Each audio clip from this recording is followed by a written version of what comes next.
نحمده ونصلي على رسوله الكريم أما بعد أعوذ بالله من الشيطان الرجيم رب اشرح لي صدري ويسر لي أمري واحلل عقدة من لساني يفقهوا قولي رب زدني علما ربنا فقهنا في الدين اللهم إني أسألك علما نافعا وعملا متقبلا ورزقا طيبا واسعا.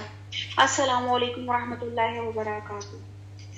جی ہم نے پہلے پڑھا تھا کہ جن جانوروں کا گوشت جو ہے جو حلال اور خاص طور پہ اللہ تعالیٰ نے مینشن کیے تھے کہ 4 چیزوں کو جہاں پہ حرام کیا گیا تھا، جس میں مردار خون، خنزیر کا گوشت اور وہ جانور جن کو ذبح کرتے وقت اللہ کے سوا کسی دوسری ہستی کا نام لیا ہو یا غیر اللہ کی نظر کیا گیا ہو.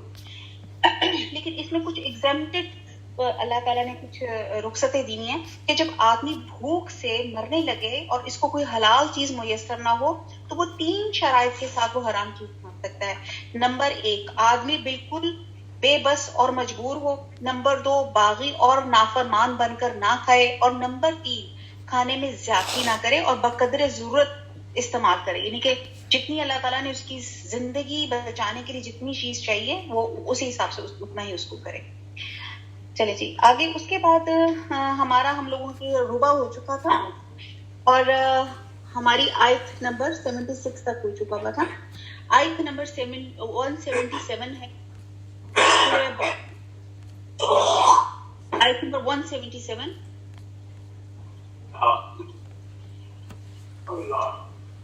اعوذ باللہ من الشیطان الرجیم بسم اللہ الرحمن الرحیم. لیس البر ان تولوا وجوہکم، ساری اچھائی مشرق و مغرب کی طرف منہ کرنے میں ہی نہیں، بلکہ حقیقتاً اچھا وہ شخص ہے جو اللہ تعالیٰ پر، قیامت کے دن پر، فرشتوں پر، کتاب اللہ پر اور نبیوں پر ایمان رکھنے والا ہو، جو مال سے محبت کرنے کے باوجود قرابت داروں، یتیموں، مسکینوں، مسافروں اور سوال کرنے والوں کو دے اور غلاموں کو آزاد کرے، نماز کی پابندی اور زکوٰۃ کی ادائیگی کرے، جب وعدہ کرے تو اسے پورا کرے، تنگ دستی، دکھ درد اور لڑائی کے وقت صبر کرے، یہی سچے لوگ ہیں اور یہی پرہیزگار ہے. اب یہاں پہ اللہ سبحانہ تعالیٰ نے جو تحویل قبلہ سے یہاں پہ سورہ بارے میں بات ہوئی تھی، دراصل تحویل قبلہ دراصل منصب امامت کی منتقلی کا اعلان تھا جو بنی اسرائیل سے امت محمدیہ کی طرف منتقل ہوئی تھی. اور یہاں پہ پوری انسان کی ایتھکس جس کو کہتے ہیں نا، اللہ تعالیٰ نے ہمیں تمام بتا دی کہ کیا کیا وہ چیزیں کریں اور بیسکلی حقوق العباد میں کیا کریں. یہ پورا اللہ تعالیٰ نے چارٹر آف ہیومینٹی ان آیات میں بتا دیا گیا. آگے آتے ہیں آیت نمبر 178. اے ایمان والو، تم پر مقتولوں کا قصاص لینا فرض کیا گیا ہے، آزاد کے بدلے. اب یہاں پہ غلام کے بدلے اور عورت کے بدلے. ہاں، جس کسی کو اس کے بھائی کی طرف سے کچھ معافی دے دی جائے اور اسے بھلائی کی اتباع کرنی چاہیے اور آسانی کے ساتھ دیت ادا کرنی چاہیے. تمہارے رب کی طرف سے یہ تخفیف اور رحمت ہے. اس کے بعد جو بھی سرکشی کرے گا اسے دردناک عذاب ہوگا. اب آپ یہاں دیکھیں کہ یہاں پہ قصاص کا ذکر کیا جا رہا ہے. اور قصاص کیا تھا کہ پہلے ہوتا تھا کہ قبیلے جب لڑائی جھگڑا ہوتا تھا ایک دوسرے میں قبیلے ایک دوسرے کو برباد کر دیتے، تہس نہس کر دیا کرتے تھے. لیکن یہاں پہ قصاص ہے، قصاص بدلے میں اسی کو قتل کیا جائے. قاتل آزاد ہے تو بدلے میں وہی آزاد، غلام ہے تو بدلے میں وہی غلام، عورت ہے تو اس کے بدلے میں عورت ہی کو قتل کیا جائے گا. بہرحال یہ اللہ تعالیٰ کے اصول ہیں. اور اس میں جو چیز اور امپورٹنٹ ساتھ یہ بتائی جاتی ہے کہ قصاص میں قاتل ہی کو قتل کیا جائے گا، چاہے مرد ہو یا عورت ہو، طاقتور ہو یا کمزور ہو. اور یہاں پہ دیکھتے ہیں کہ جو اللہ تعالیٰ نے ایگزیمپشن دی ہوئی ہے، تخفیف دی ہوئی ہے، تو معافی کی یہاں پہ 2 صورتیں ہیں. ایک بغیر معاوضہ یعنی کہ مالی دیت کے لیے، اب بغیر ہی محض رضائے الہی کے لیے معاف کر دینا، اور دوسری ہے قصاص کی بجائے دیت قبول کر لینا، یعنی کہ معافی کی یہ 2 صورتیں بتائی گئی ہیں. اور ساتھ یہ ہے کہ جو بہتر یہ اس میں کہا جاتا ہے کہ قاتل کو کہا جا رہا ہے کہ بغیر تنگ کیے اچھے طریقے سے دیت کی ادائیگی کرے، اور اولیاء مقتول نے اس کی جان بخشی کر کے اس پہ جو احسان کیا اس کا بدلہ احسان ہی کے ساتھ ہے. اور تخفیف اور رحمت کیا ہے، یعنی کہ یہاں پہ 3 صورتیں جو قصاص کی نظر آتی ہیں. ایک تو قصاص یعنی کہ انسان کے بدلے انسان کو جو قتل کیا جا رہا ہے، اور دوسرا معافی ہے، اور تیسرا دیت ہے. یہ تین اللہ تعالیٰ نے اصول جو ہے وہ نکال دیے، اور بہتر یہ ہے کہ انسان معاف کر دے. آیت نمبر 179، عقل مندو قصاص میں تمہارے لیے زندگی ہے. اتنی زبردست بات ہے. وَلَكُمْ فِي الْقِصَاصِ حَيَاةٌ يَا أُولِي الْأَلْبَابِ لَعَلَّكُمْ تَتَّقُونَ. عقل مندو قصاص میں تمہارے لیے زندگی ہے، اس باعث تم قتل ناحق سے رکو گے. اب یہاں پہ اللہ تعالیٰ نے کلیئر بتا دیا یہ قصاص میں زندگی کیسے ہے. حالانکہ ہم دیکھ رہے ہیں کہ قصاص میں ہے کہ جان کے بدلے جان کو مارا جا رہا ہے. تو بہرحال ہم یہ دیکھتے ہیں کہ اگر یہ شریعت ہماری اس وقت کسی بھی ملک میں نافذ ہو جائے تو آپ دیکھیں کہ قصاص میں واقعی زندگی ہے. اب آپ دیکھتے ہیں کہ سعودیہ عرب میں جو ہے کرائم ریشو جو ہے وہ کم ہے، اور اس کا ریشو اس کی وجہ یہی ہے کہ وہاں پہ امپلیکیشن یہی ہے کہ اسلام کی شریعت کی امپلیکیشن ہے کہ اگر یہاں پہ بھی اگر کوئی ہاتھ کاٹے اور ہاتھ چوری کرنے سے ہاتھ کاٹ دیے جائے اور اس کو سب کے سامنے یہ کیا جائے تو دیکھیں کہ لوگوں کے مختلف حاصل ہوگی. تو آپ یہ دیکھیں کہ اسی طرح وہ اسی طرح اگر کوئی قتل کرتا ہے اور اس کو سر عام پھانسی دی جاتی ہے یا اس دیا جاتا ہے تو لوگ اس کو دیکھ کے ڈر جائیں گے. تو کیا ہوگا کہ پھر چوری سے، زنا سے، ان تمام چیزوں سے انسان رک جائے گا. تو اسی لیے کہا جا رہا ہے قصاص میں زندگی ہے. اور یہاں پہ آپ دیکھیں کہ سعودیہ جو معاشرہ ہے وہاں اسلامی حدود کے نفاذ کی وجہ سے الحمدللہ وہاں پہ جو وہی میں نے جیسے بتایا کہ کرائم ریٹ جو وہ نسبتاً کم ہے. آیت نمبر 180، تم پر فرض کر دیا گیا ہے کہ جب تم میں سے کوئی مرنے لگے اور مال چھوڑ جائے تو اپنے ماں باپ اور قرابت داروں کے لیے اچھائی کے ساتھ وصیت کر جائے. پرہیزگاروں پر یہ حق اور ثابت ہے.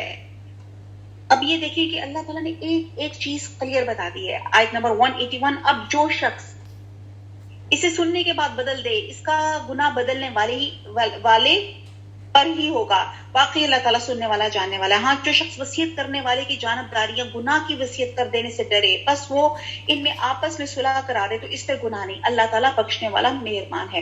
اے ایمان والو، اچھا جی، یہاں پہ یہ ہے کہ وصیت میں عدل و انصاف کے یہاں پہ بتایا جا رہا ہے کہ اس پہ اہتمام کرنا چاہیے، کچھ غلط بیانیاں نہیں کرنی چاہیے. آگے روزے کے احکامات آ جاتے ہیں. 183، اے ایمان والو تم پر روزے رکھنا فرض کیا گیا جس طرح تم سے پہلے لوگوں پہ صوم فرض کیا گیا تھا تاکہ تم تقوی اختیار کرو. گنتی کے چند ہی دن ہیں، لیکن تم میں سے جو شخص بیمار ہو یا سفر میں ہو تو وہ اور دنوں میں گنتی کو پورا کر لے، اور اس کی طاقت رکھنے والے فدیہ میں ایک مسکین کو کھانا دیں. پھر جو شخص نیکی میں سبقت کرے وہ اسی کے لیے بہتر ہے. لیکن تمہارے حق میں بہتر کام روزے رکھنا ہی ہے اگر تم با علم ہو. تو یہاں پہ بتایا جا رہا ہے کہ روزے ہر حال میں رکھنے ہیں. آپ نے جو ہے اس کا گنتی، اس کی تعداد پوری کرنی ہے، اور ہر صاحب طاقت کے لیے روزہ فرض کیا گیا ہے. تاہم جو زیادہ بوڑھے ہیں یا دائمی مریض ہیں ان کے لیے بھی یہی حکم ہے کہ وہ فدیہ دے دیں. اور خاص طور پہ کوئی جو مدر فیڈ جو کرا رہی ہیں عورتیں اور یا جو وہ ہیں تو اگر وہ روزہ نہ رکھ سکیں تو پھر کہا جا رہا ہے کہ وہ بعد میں روزہ رکھیں یا بعد میں روزے کی جو قضا جو ہے وہ دی جائے. اور پھر یہاں پہ جو ہے اس کا گنتی پوری کرنے کا یہاں پہ جو ہے نا وہ حکم ہے، تعداد جس کو کہتے ہیں نا پوری روزے رکھنے کی. تو وہ کوئی بھی ایسا نہیں ہے کہ آپ نے روزے ہمارے لیے جیسے کچھ لوگ پتا ہے لیم ایکسکیوزز، جھوٹے ایوی فضول بہانے بنا کے جی میری طبیعت خراب ہے تو میں نے روزہ چھوٹ دیا. بہرحال ہی ہم نے استقبال رمضان میں بہت ڈیٹیل سے پڑھا تھا کہ کوئی بھی یعنی کہ اس قدر یہ روزے سب کے لیے امپورٹنٹ ہے کہ ساری زندگی پہ بندہ روزے رکھے نا تو وہ اس روزے کا بدل وہ نہیں دے سکتا جو رمضان کے روزوں کا ہے. آیت نمبر 85، ماہ رمضان وہ ہے جس پہ قرآن اتارا گیا، جو لوگوں کو ہدایت کرنے والا ہے، جس میں ہدایت اور حق و باطل کی تمیز کی نشانیاں ہیں. تم میں سے جو شخص اس مہینے کو پائے اسے روزے رکھنا چاہیے. ہاں، جو بیمار ہو یا مسافر ہو اسے دوسرے دنوں میں گنتی پوری کرنی چاہیے. اب دیکھیں اللہ تعالیٰ کا تاکیدی حکم بار بار آ رہا ہے کہ گنتی پوری کریں. اللہ تعالیٰ کا ارادہ تمہارے ساتھ آسانی کا ہے، سختی کا نہیں. اب پھر اللہ تعالیٰ بتا رہے ہیں کہ اللہ تعالیٰ کیا کہہ رہے ہیں، آسانی چاہ رہا ہے. وہ چاہتا ہے کہ تم گنتی پوری کرو، اللہ تعالیٰ کی دی ہوئی ہدایت پر اس کی بڑائیاں بیان کرو اور اس کا شکر ادا کرو. اب یہاں پہ ایک تو یہ پتا چلتا ہے کہ رمضان میں نزول قرآن ہوا، اور ایک دفعہ مکمل نہیں ہوا. یہ اللہ سبحانہ تعالیٰ نے رمضان کی شب قدر میں لوہے محفوظ سے آسمان دنیا پہ اتارا تھا. وہاں پہ بیت العزت میں رکھا گیا تھا اور وہاں پہ اللہ سبحانہ تعالیٰ نے 23 سالوں تک اس کو جو ہے اس کو اتارا گیا ہے. اور کہتے ہیں کہ حضرت جبرائیل علیہ السلام سے نبی صلی اللہ علیہ وسلم اس ماہ مبارک میں اس وقت جیسے اگر ہم پوچھیں کہ ہم دورہ قرآن کیوں کرتے ہیں تو ہم وہ حضور صلی اللہ علیہ وسلم کی سنت کو روایت کرنے کے لیے کہتے ہیں, کیونکہ حضور صلی اللہ علیہ وسلم اس ماہ مبارک میں حضرت جبرائیل سے قرآن کا دورہ کیا کرتے تھے. اور جس سال آپ صلی اللہ علیہ وسلم کی وفات ہوئی آپ نے رمضان میں جبریل کے ساتھ 2 مرتبہ دور کیا. اور آیت نمبر 186, جب میرے بندے میرے بارے میں آپ سے سوال کریں تو آپ کہہ دے وَإِذَا سَأَلَكَ عِبَادِي عَنِّي فَإِنِّي قَرِيبٌ أَجِيبُ دَعْوَةَ الدَّاعِ إِذَا دَعَانِ فَلْيَسْتَجِيبُوا لِي وَلْيُؤْمِنُوا بِي لَعَلَّهُمْ يَرْشُدُونَ. جب میرے بندے میرے بارے میں آپ سے سوال کریں تو آپ کہہ دیں میں بہت ہی قریب ہوں ہر پکارنے والے کی پکار کو, جب کبھی وہ مجھے پکاریں قبول کرتا ہوں. اس لیے لوگوں کو چاہیے کہ وہ میری بات مان لے اور مجھ پر ایمان رکھے, یہی ان کی بھلائی کا باعث ہے.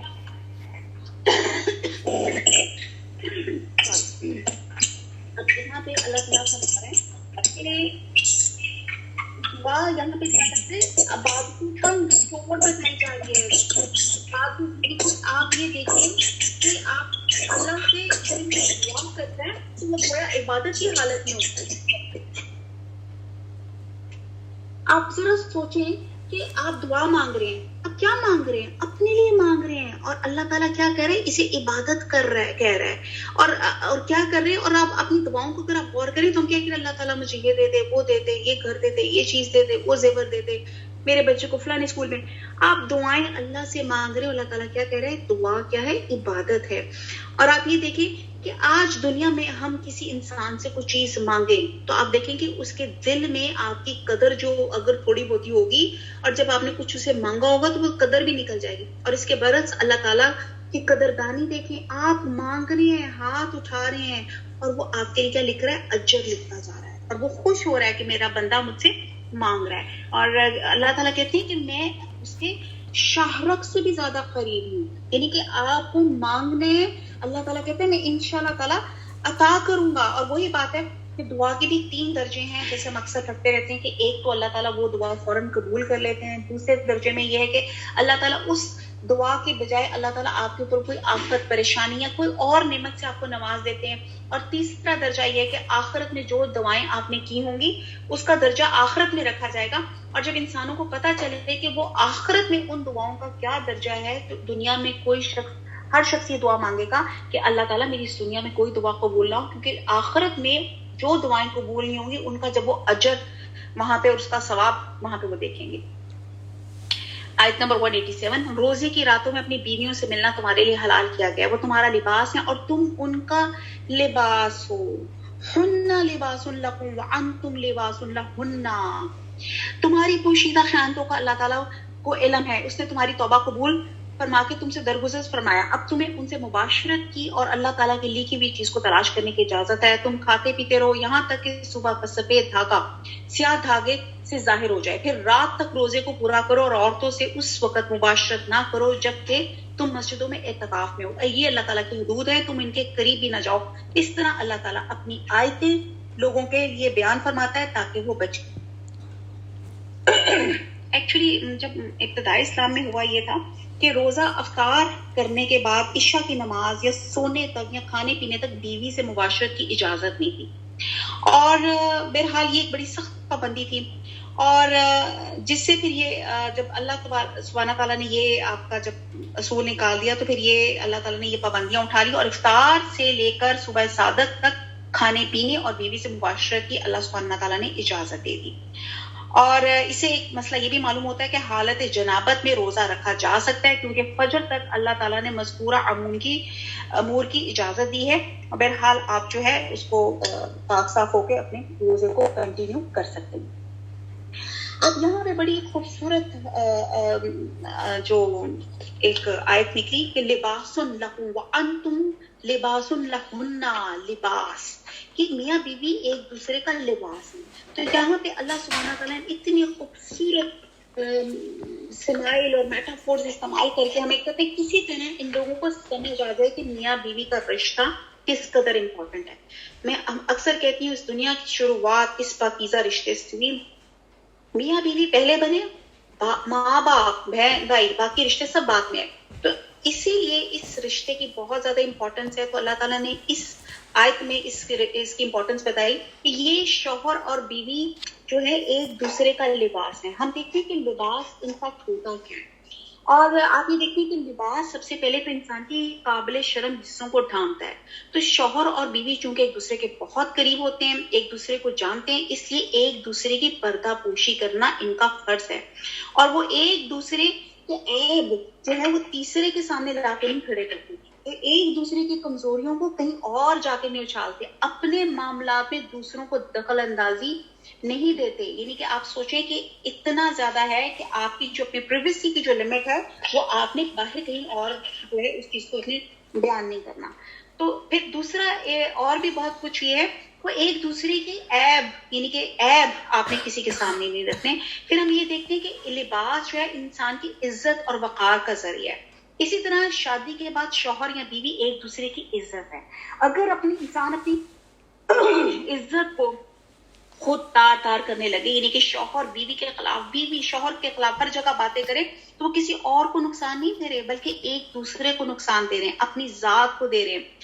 تو یہ آپ دیکھیں کہ ایک دوسرے کی عزت کا خیال بھی رکھنا ہے، یعنی کہ رسپیکٹ بھی دینی ہے، ایک دوسرے کے لیے کانفیڈینشیل بھی ہونا ہے، ایک دوسرے کے رازدار عیبوں کی بھی آپ لوگوں نے پاسداری کرنی ہے. پھر آپ اسی طرح دیکھیں لباس سردی گرمی سے بچاتا ہے. تو آپ یہ دیکھتے ہیں کہ سردی گرمی سے بچاتا ہے، یعنی کہ آپ کی موسم کی جتنی بھی سیویرٹی ہوتی ہے اس کو آپ دیکھیں نا، سردی گرمیوں کے جو آپ کپڑے نکالتے ہیں، تو اللہ تعالیٰ انسان کو بہت سی برائیوں سے اس طرح محفوظ رکھتا ہے. لباس اور جسم میں کوئی آڑ نہیں ہوتی، اس تعلق میں بھی کوئی آڑ نہیں ہوتی. اسی طرح لباس جسم کے ساتھ رہتا ہے، اور شوہر اور بیوی بھی اللہ تعالیٰ نے ایسا رشتہ بنایا ہے کہ دونوں ایک دوسرے کے ساتھ رہتے ہیں، اور پھر ان سے ایک نئی نسل وجود میں آتی ہے. اور پھر بغیر لباس کے انسان شرماتا ہے. اسی طرح جب طلاق ہو جاتی ہے تو انسان کا جوڑا ٹوٹ جاتا ہے، اور وہ بھی انسان کے لیے ایک آر اور ایک حیا کی بات ہو جاتی ہے. پھر اسی طرح لباس جو ہوتا ہے وہ انسان کی عزت میں، انسان کے حسن میں، اس کو کہتے ہیں نا زینت میں اس کے اضافہ کرتا ہے. تو اسی طرح دیکھیں شوہر اور بیوی ایک دوسرے کے لیے عزت کا سبب ہے، اور زینت کا مطلب یہ ہے کہ ایک دوسرے کے لیے اعتماد اور سکون کا ذریعہ ہے. اور اب آپ یہ دیکھ لیں کہ انسان نے جو اسلام نے جو رشتہ بنایا وہ کھینچا تانی والا نہیں، ایک دوسرے کو کیا ہے پیس پرووائڈ کرنے والا، سکون دینے والا. تو یہ آج ہم نے خود اپنے رشتے میں اپنے سب لوگوں نے دیکھا ہے کہ ہم جو میاں بیوی ہیں، ہمارا آپس میں جو ریلیشن ہے، جو عمل کی بات ہے، وہ کیسا ہے. ہم ایک دوسرے کے لیے امن اور سکون کا باعث ہیں کہ ایک دوسرے کے لیے ہم جب ہمارے ساتھ ہوتے ہیں تو ہماری اس وقت کیا فیلنگ ہوتی ہے. تو آج ہم نے اپنے آپ کو خود اسیس کرنا ہے، اور اس آیت کے اندر ہم لوگوں نے ایک دوسرے کے لیے اس طرح ایک دوسرے کے لیے شیلڈ اور کور بننا ہے، عزت میں بھی، زینت میں بھی، اور پروٹیکشن میں بھی. ٹھیک ہے جی.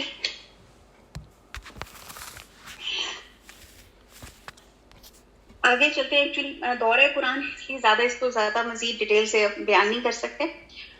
اور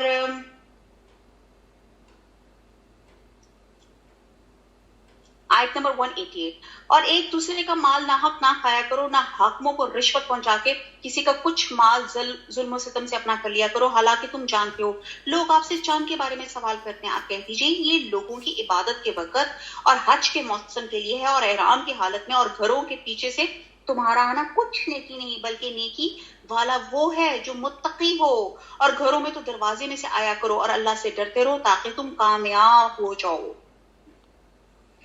اب یہ ایکچولی کیا تھا کہ لوگ جو تھے، انسان جو تھے جاہلیت میں جو حج یا عمرے کا احرام باندھتے تھے، تو اور پھر کسی خاص ضرورت کے لیے گھر آنے کی ضرورت پیش ہوتی تھی، تو دروازے میں آنے کے بجائے کیا کرتے تھے، دیوار کھلان کر اندر آ جاتے تھے، اور اس کو وہ نیکی سمجھتے تھے. تو اللہ تعالیٰ نے فرمایا یہ نیکی نہیں ہے. پھر آگے چل کے ہے آیت نمبر 190 لڑو اللہ کی راہ میں، ان سے جو تم نے لڑتے ہیں، جہاد کرو اور زیادتی نہ کرو، اللہ تعالیٰ زیادتی کرنے والوں کو پسند نہیں فرماتا، انہیں مارو جہاں بھی پاؤ اور انہیں نکالو جہاں سے انہوں نے تمہیں نکالا ہے، اور سنو والفتنۃ اشد من القتل، کہ سنو فتنہ قتل سے زیادہ سخت ہے، اور مسجد حرام کے پاس ان سے لڑائی نہ کرو جب تک کہ یہ خود تم سے نہ لڑیں، اگر یہ تم سے لڑیں تو تم بھی انہیں مارو، کافروں کا بدلہ یہی ہے۔ اب اس آیت میں پہلی مرتبہ ان لوگوں کو لڑنے کی اجازت دی گئی ہے۔ اور آیت نمبر نیکسٹ، اگر یہ بات آتے تو اللہ تعالیٰ بخشنے والا مہربان ہے۔ اچھا، یہاں پہ ہے کہ کتنا جو ہے بہت سی تفصیل ہے۔ آپ یہ دیکھیں کہ انار کی بے چینی، فتنہ پھیلانا جو ہوتا ہے وہ آپ کا کس قدر آپ کو ہرٹ کرتا ہے، اور کس قدر بے چینیاں اور کس قدر آپ کے خاندانوں میں اور پھر آپ کے ملک میں کس قدر فتنہ جو ہوتا ہے وہ قتل سے زیادہ شدید ہوتا ہے۔ تو بہرحال اللہ تعالیٰ ہم سب کو ان فتنوں سے بچائے، اور آج کل تو دور بھی فتنوں کا ہے۔ اللہ تعالیٰ ہم سب کو، اللہ تعالیٰ عافیت اور اپنی رحمت ہم سب کے اوپر ڈال دے۔ آیت نمبر 193، اور ان سے لڑو جب تک کہ فتنہ نہ مٹ جائے، اللہ تعالیٰ کا دین غالب نہ آ جائے، اگر یہ رک جائیں تو تم بھی رک جاؤ، زیادتی تو صرف ظالموں پر ہی ہے۔ یعنی کہ اللہ سبحانہ تعالیٰ نے یہاں پہ بتایا کہ فتنہ جو قتل سے زیادہ شدید ہے، تو وہاں پہ اس کو کہا کیا ہے، اس کے ساتھ لڑو، اس فتنے کو تب تک اس سے لڑو جب تک کہ وہ ختم نہ ہو جائے۔ اور حرمت والے مہینوں کے بدلے، اور حرمت عدل بدلے کی ہے، اور جو تم پہ زیادتی کرے تم بھی اسی کے مثل زیادتی کرو جو تم پر کی ہے، اللہ تعالیٰ سے ڈرتے رہو اور جان رکھو کہ اللہ تعالیٰ پرہیزگاروں کے ساتھ ہے۔ اب یہاں پہ حدود حرم قتال تو منع ہے، لیکن اگر کفار اس کی حرمت کو ملحوظ نہ رکھیں تو یہاں پہ جنگ کی ان کو لڑنے کی اجازت دی گئی ہے۔ اور جنگیں ہم دیکھتے ہیں دو قسم کی ہوتی ہیں، ایک ہوتی ہے ڈیفینسو وار یعنی کہ دفاعانہ یعنی کہ جنگ، اور ایک ہوتی ہے اوفینسو اقدامی جنگ۔ تو اللہ تعالیٰ جو ہے دونوں کا مقصد کیا ہوتا ہے، فتنے کا خاتمہ ہوتا ہے۔ اللہ تعالیٰ کی راہ میں خرچ کرو اور اپنے ہاتھوں ہلاکت میں نہ پڑو، اور سلوک اور احسان کرو، اللہ تعالیٰ احسان کرنے والوں کو دوست رکھتا ہے۔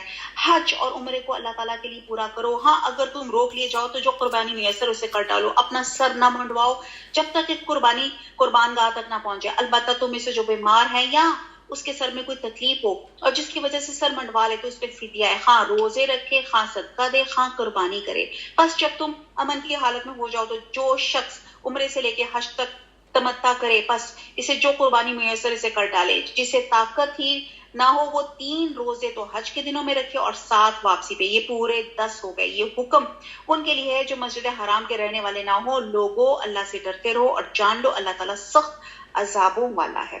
یہ تمام جو ہے حج کا سلسلے میں بیان کیا جا رہا ہے۔ آیت نمبر 197، حج کے مہینے مقرر ہیں، اس لیے جو شخص ان میں حج لازم کر لے وہ اپنی بیوی سے میل ملاپ کرنے، گناہ کرنے اور لڑائی جھگڑے کرنے سے بچتا رہے۔ تم جو نیکی کرو گے اس سے اللہ تعالیٰ باخبر ہے، اور اپنے ساتھ سفر خرچ لے لیا کرو، اور سب سے بہتر توشہ اللہ تعالیٰ کا ڈر ہے۔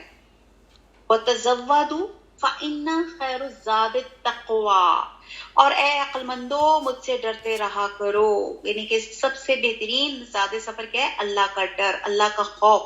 تم پر اپنے رب کا فضل تلاش کرنے میں کوئی گناہ نہیں۔ جب تم عرفات سے لوٹو تو معاشرے حرام کے پاس ذکر الہی کرو، اس کا ذکر کرو جیسے کہ اس نے تمہیں ہدایت دی، حالانکہ تم اس سے پہلے راہ بھولے ہوئے تھے۔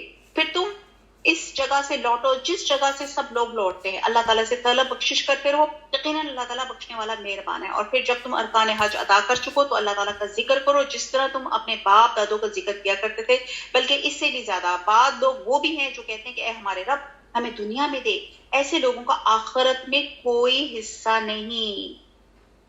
ربنا آتنا فی الدنیا حسنۃ وفی الآخرۃ حسنۃ وقنا عذاب النار۔ آیت نمبر 201 یہ یاد کر لیں آپ۔ اور بعض لوگ وہ بھی ہیں جو کہتے ہیں اے ہمارے رب ہمیں دنیا میں نیکی دے اور آخرت میں بھی بھلائی عطا فرما، اور ہمیں عذاب جہنم سے نجات دے۔ اب آپ یہ دیکھیں کہ یہ وہ دعا ہے کہ اس دعا میں اگر آپ دیکھیں تو اس دعا میں سب سے پہلے دنیا ہی میں مانگا گیا ہے.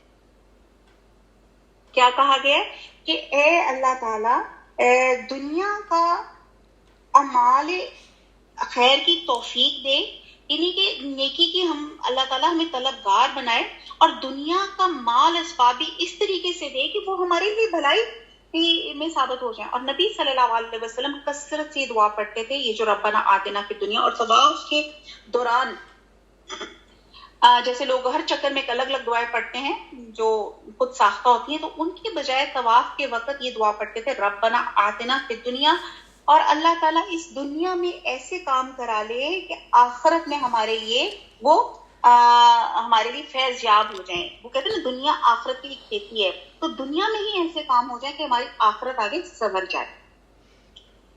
آیت نمبر 202، یہ وہ لوگ ہیں جن کے یہ ان کے اعمال کا حصہ ہے. اللہ تعالیٰ جلد حساب، آخرت میں بھی بھلائی عطا. اچھا جی، اور بعض لوگ وہ بھی ہیں جو کہتے ہیں ہمارے رب ہمیں دنیا میں نیکی دے اور آخرت میں بھلائی عطا فرما اور ہمیں عذاب جہنم سے نجات دے. یہ وہ لوگ ہیں جن کے لیے ان کے اعمال کا حصہ ہے. اللہ تعالیٰ جلد حساب لینے والا ہے. اللہ تعالیٰ کی یاد ان گنتی کے چند دنوں میں ایام تشریق میں کرو. 2 دن کی جلدی کرنے والے پر بھی کوئی گناہ نہیں، جو پیچھے رہ جائے اس پر بھی کوئی گناہ نہیں. یہ پرہیزگار کے لیے ہے. اللہ تعالیٰ سے ڈرتے رہو، جان رکھو تم سب اسی کی طرف جمع کیے جاؤ گے. بعض لوگوں کو دنیاوی غرض کی باتیں آپ کو خوش کر دیتی ہیں اور وہ اپنے دل کی باتوں پہ اللہ کو گواہ کرتا ہے، حالانکہ دراصل وہ زبردست علد الخصام جھگڑالو ہے. اب یہاں پہ یہ 2 کریکٹرز کی بات کی جا رہی ہے انشاءاللہ تعالیٰ اس آیت میں کہ علد الخصام یہ جھگڑالو پرسنالٹی کون تھی. اور بعض ضعیف روایات کے مطابق یہ آیت ایک منافق اخنس بن شریک کے بارے میں نازل ہوئی تھی، اور کہتے ہیں کہ بلکہ اس سے مراد سارے منافقین اور متکبرین ہیں جن میں یہ تمام غلط ان کے اوصاف پائے جاتے ہیں، اور یعنی کہ جھگڑالو ہیں. اور یہ آگے سب کے دیکھتے ہیں کہ دوسرا کریکٹر کون تھا. ایک تو یہ کریکٹر تھا جو جھگڑالو تھا، آیت نمبر 205. جب وہ لوٹ کر جاتا ہے تو زمین میں فساد پھیلانے کی اور کھیتی اور نسل کی بربادی کی کوشش میں لگا رہتا ہے. اللہ تعالیٰ فساد کو ناپسند کرتے ہیں. اب آپ یہ دیکھیں کہ یہ کھیتی کی اور نسل کی جو بربادی ہے یہ کوئی چھوٹی چیز نہیں. اب آپ یہ دیکھیں کہ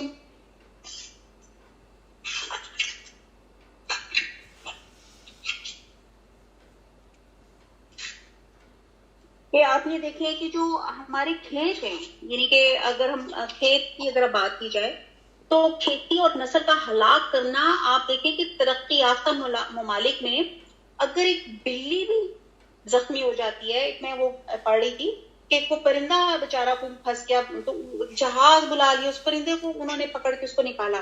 تو وہ اتنے ویسٹ کے لوگ ایک چڑیا اور بلی تک کا اتنا خیال رکھتے ہیں، اور یہاں پہ دوسری طرف امت مسلمہ کو کاٹ کاٹ کے پھینک رہے ہیں، ان کو تباہ و برباد کر رہے ہیں، اور اس کے باوجود ہم کیا ہیں، ویسٹ سے امپریس ہیں.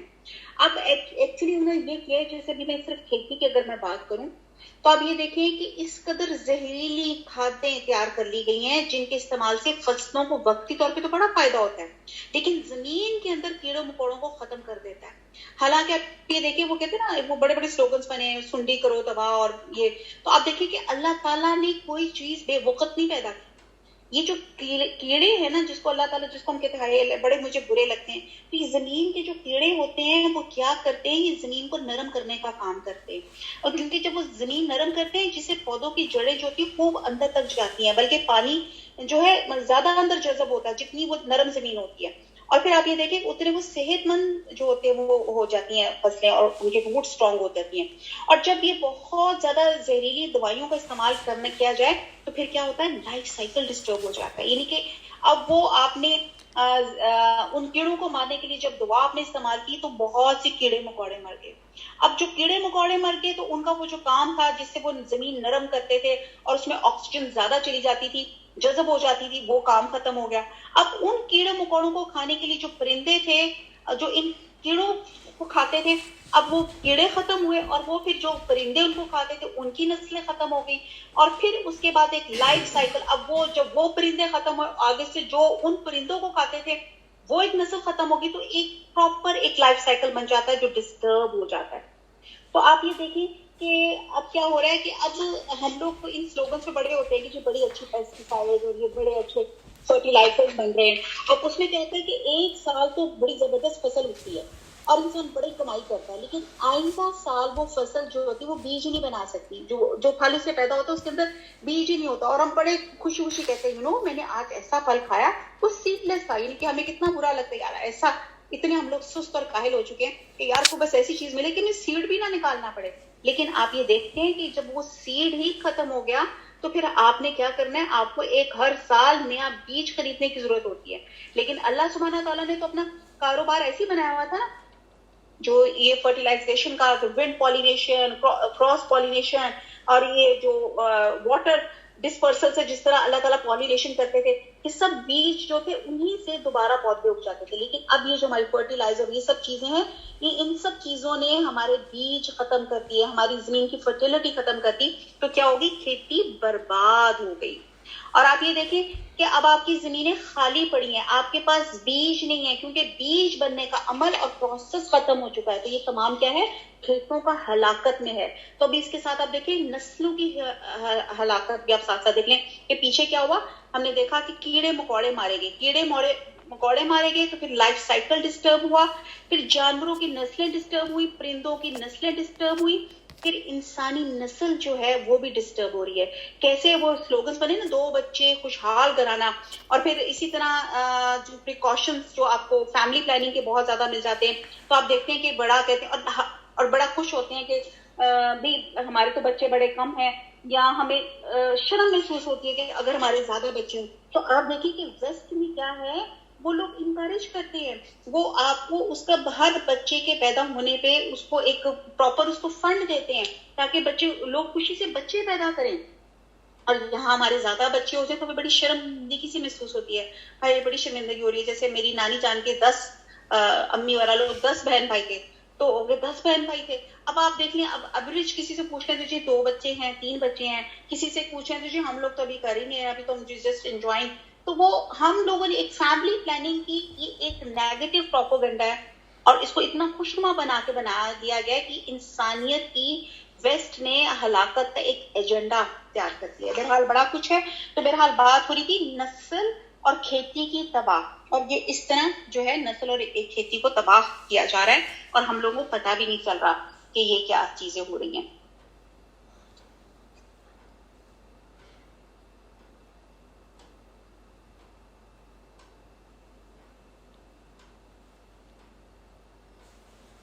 اچھا جی,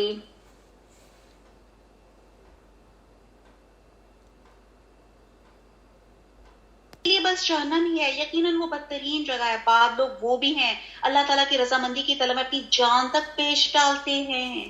اللہ تعالیٰ اپنے بندوں پہ بڑی شفقت کرنے والا ہے.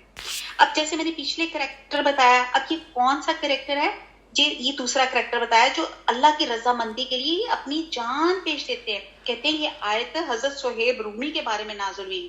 کہتے ہیں جب وہ ہجرت کرنے لگے تو کافروں نے کہا یہ مال سب یہاں کمایا ہے, اسے آپ ساتھ نہیں لے جا سکتے. تو حضرت صہیب نے یہ سارا مال ان کے حوالے کر دیا اور دین ساتھ لے کے حضور صلی اللہ علیہ وسلم کے خدمت میں حاضر ہوئے. نبی صلی اللہ علیہ وسلم نے فرمایا صہیب نفع بخش تجارت کی, یعنی کہ ہم نے 2 مرتبہ آپ نے یہ فرمایا. اور یہ آیت بھی عام ہے تمام مومنین, متقین اور دنیا کے مقابلے میں دین کو اور آخرت کو ترجیح دینے والوں کو شامل ہے. کیونکہ یہ کیا ہے, اس میں 2 کریکٹر جیسے پیچھے بتایا گیا, تو وہ کیا تھا, دوسرا کریکٹر کیا تھا, وہ اخنس بن شریک تھا, اور وہ کیا تھا, وہ برے کردار کا ایک نمونہ تھا. وہ ہر وہ شخص جو جس کے اندر تمام بری صفات ہیں وہ کریکٹر ہے. اور حضرت صہیب جو خیر اور کمال ایمان کی ایک مثال ہے. یہاں پہ 2 کریکٹرز, اللہ تعالیٰ کا بڑا خوبصورت اعجاز اور حکمت ہے کہ اللہ تعالیٰ ایسے 2 کریکٹرز کا کنٹراسٹ کر کے بات کو سمجھاتے ہیں تاکہ ہمیں سمجھ آ جائے کہ ہمیں کس کریکٹر کو فالو کرنا چاہیے. آیت نمبر 208, ایمان والو یا ایھا الذین آمنوا ادخلوا فی السلم کافا ولا تتبعوا خطوات الشیطان انہ لکم عدو مبین. اے ایمان والو اسلام میں پورے داخل ہو جاؤ اور شیطان کے قدموں کی تابعداری نہ کرو، وہ تمہارا کھلا دشمن ہے. اب یہاں پہ کیا کہا جا رہا ہے کہ ایمان میں پورے کے پورے داخل ہو جاؤ.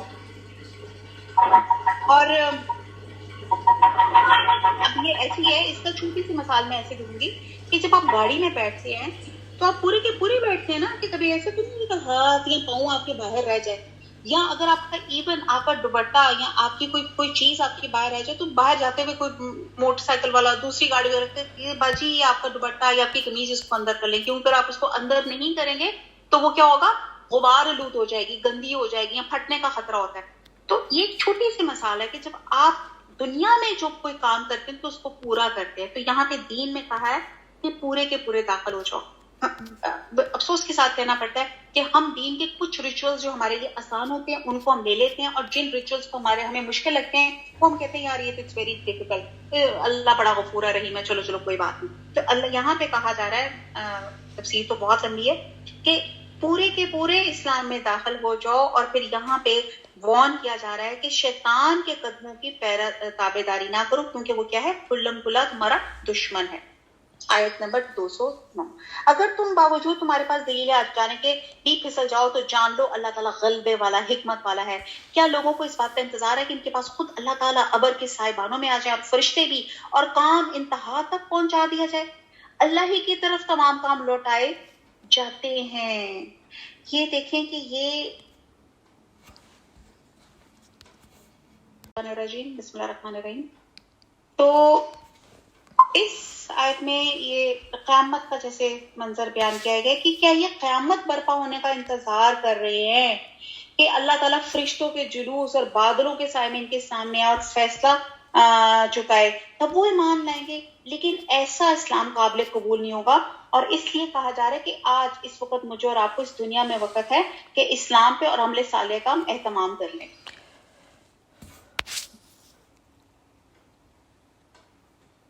آیت نمبر 211. بنی اسرائیل سے پوچھو کہ ہم نے انہیں کس قدر روشن نشانیاں عطا فرمائیں. اب یہاں پہ پھر بات بنی اسرائیل کی طرف جا رہی ہے کہ ان کو اللہ تعالیٰ نے بہت زیادہ امت فضیلت دی تھی. سب سے افضل امت پہلے ان کو بنایا تھا جب اللہ تعالیٰ نے امامت کی تبدیلی سے پہلے جو بنی اسرائیل تھی سب سے جو افضل امت تھی، اور اللہ تعالیٰ نے ان کو بے تحاشا اللہ تعالیٰ نے جس کو کہتے ہیں نا نوازا ہوا تھا. اور جیسے عصائے موسیٰ جو تھے جس کے ذریعے اللہ تعالیٰ نے جادوگروں کا توڑا تھا، سمندروں میں ان کے لیے راستہ بنا دیا تھا، پتھر سے 12 چشمے جاری کر دیے تھے، بادلوں کا سایہ دیا گیا تھا، من و سلوہ کا نزول دیا گیا تھا، بہت کچھ جو بنی اسرائیل کے ساتھ اللہ تعالیٰ نے ان کو نوازا تھا. اور جو شخص اللہ تعالیٰ کی نعمتوں کو اپنے پاس پہنچ جانے کے بعد بدل ڈالے وہ جان لے اللہ تعالیٰ بھی سخت عذاب والا ہے. ڈرانے والی بات ہے. کافروں کے لیے دنیا کی زندگی خوب زینت دار کر دی، یہ بھی بات بہت ڈرانے والی ہے. اور ایمان والوں سے ہنسی مذاق کرتے ہیں، حالانکہ پرہیزگار لوگ قیامت کے دن ان سے اعلیٰ ہوں گے. اللہ تعالیٰ جسے چاہتا ہے بے حساب روزی دیتا ہے. انہیں کے کہا جا رہا ہے کہ ان کے کافروں کے لیے ان کی زندگی، دنیا کی زندگی خوب، ان کو بڑی اٹریکشن نظر آ رہی ہوگی، بڑا ان کے جس کو کہتے ہیں نا بہت اس کے میں بہت زیادہ ان کو زینت عطا کر دی جائے گی. وہ یہی سوچیں گے کہ بس یہ دنیا کمانا، کہ ہماری پیدا ہونے کا مقصد بھی اس دنیا کو ہی کمانا ہے، اور وہ ایمان والوں کے ساتھ ہنسی مذاق کریں گے. آیت نمبر 213. دراصل لوگ ایک ہی گروہ تھے. اللہ تعالیٰ نے نبیوں کو خوشخبریاں دینے والا اور ڈرانے والا بنا کے بھیجا، ان کے ساتھ سچی کتابیں نازل فرمائی تاکہ لوگوں کے ہر اختلافی امر کا فیصلہ ہو جائے. اور صرف انہی لوگوں نے جو اسے دیے گئے تھے اپنے پاس دلائل آ چکنے کے بعد آپس کے بغض اور اناد کی وجہ سے اس میں اختلاف کیا. اس لیے اللہ پاک نے ایمان والوں کو اس اختلاف میں بھی حق کی طرف اپنی مشیت سے راہبری کی، اور اللہ جس کو چاہے سیدھی راہ کی طرف راہبری کرتا ہے. اب یہاں پہ بتایا جا رہا ہے کہ حضرت آدم سے حضرت نوح علیہ السلام یعنی کہ 10 قرون تک لوگ توحید پر رہے اور جس کی تعلیم انبیاء دیتے رہے. اور پھر اس کے بعد جو تھا حضرت نوح علیہ السلام کے بعد جو تھا فرسٹ ٹائم جو تھا یہ شرک جو کی وہ شروع ہوئی تھی. اور اللہ تعالیٰ نے نبیوں کو کتابوں کے ساتھ بھیجا تاکہ وہ لوگوں کے درمیان اختلافات کا فیصلہ کریں اور حق اور توحید کو واضح کر دیں. یہ ابن کثیر کے روایت میں آتا ہے.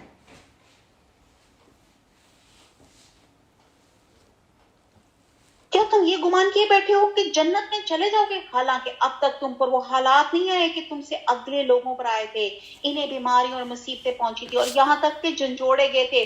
رسول اس کے ساتھ کے ایمان والے کہنے لگے اللہ کی مدد کب آئے گی, سن رکھو اللہ کی مدد قریب ہی ہے.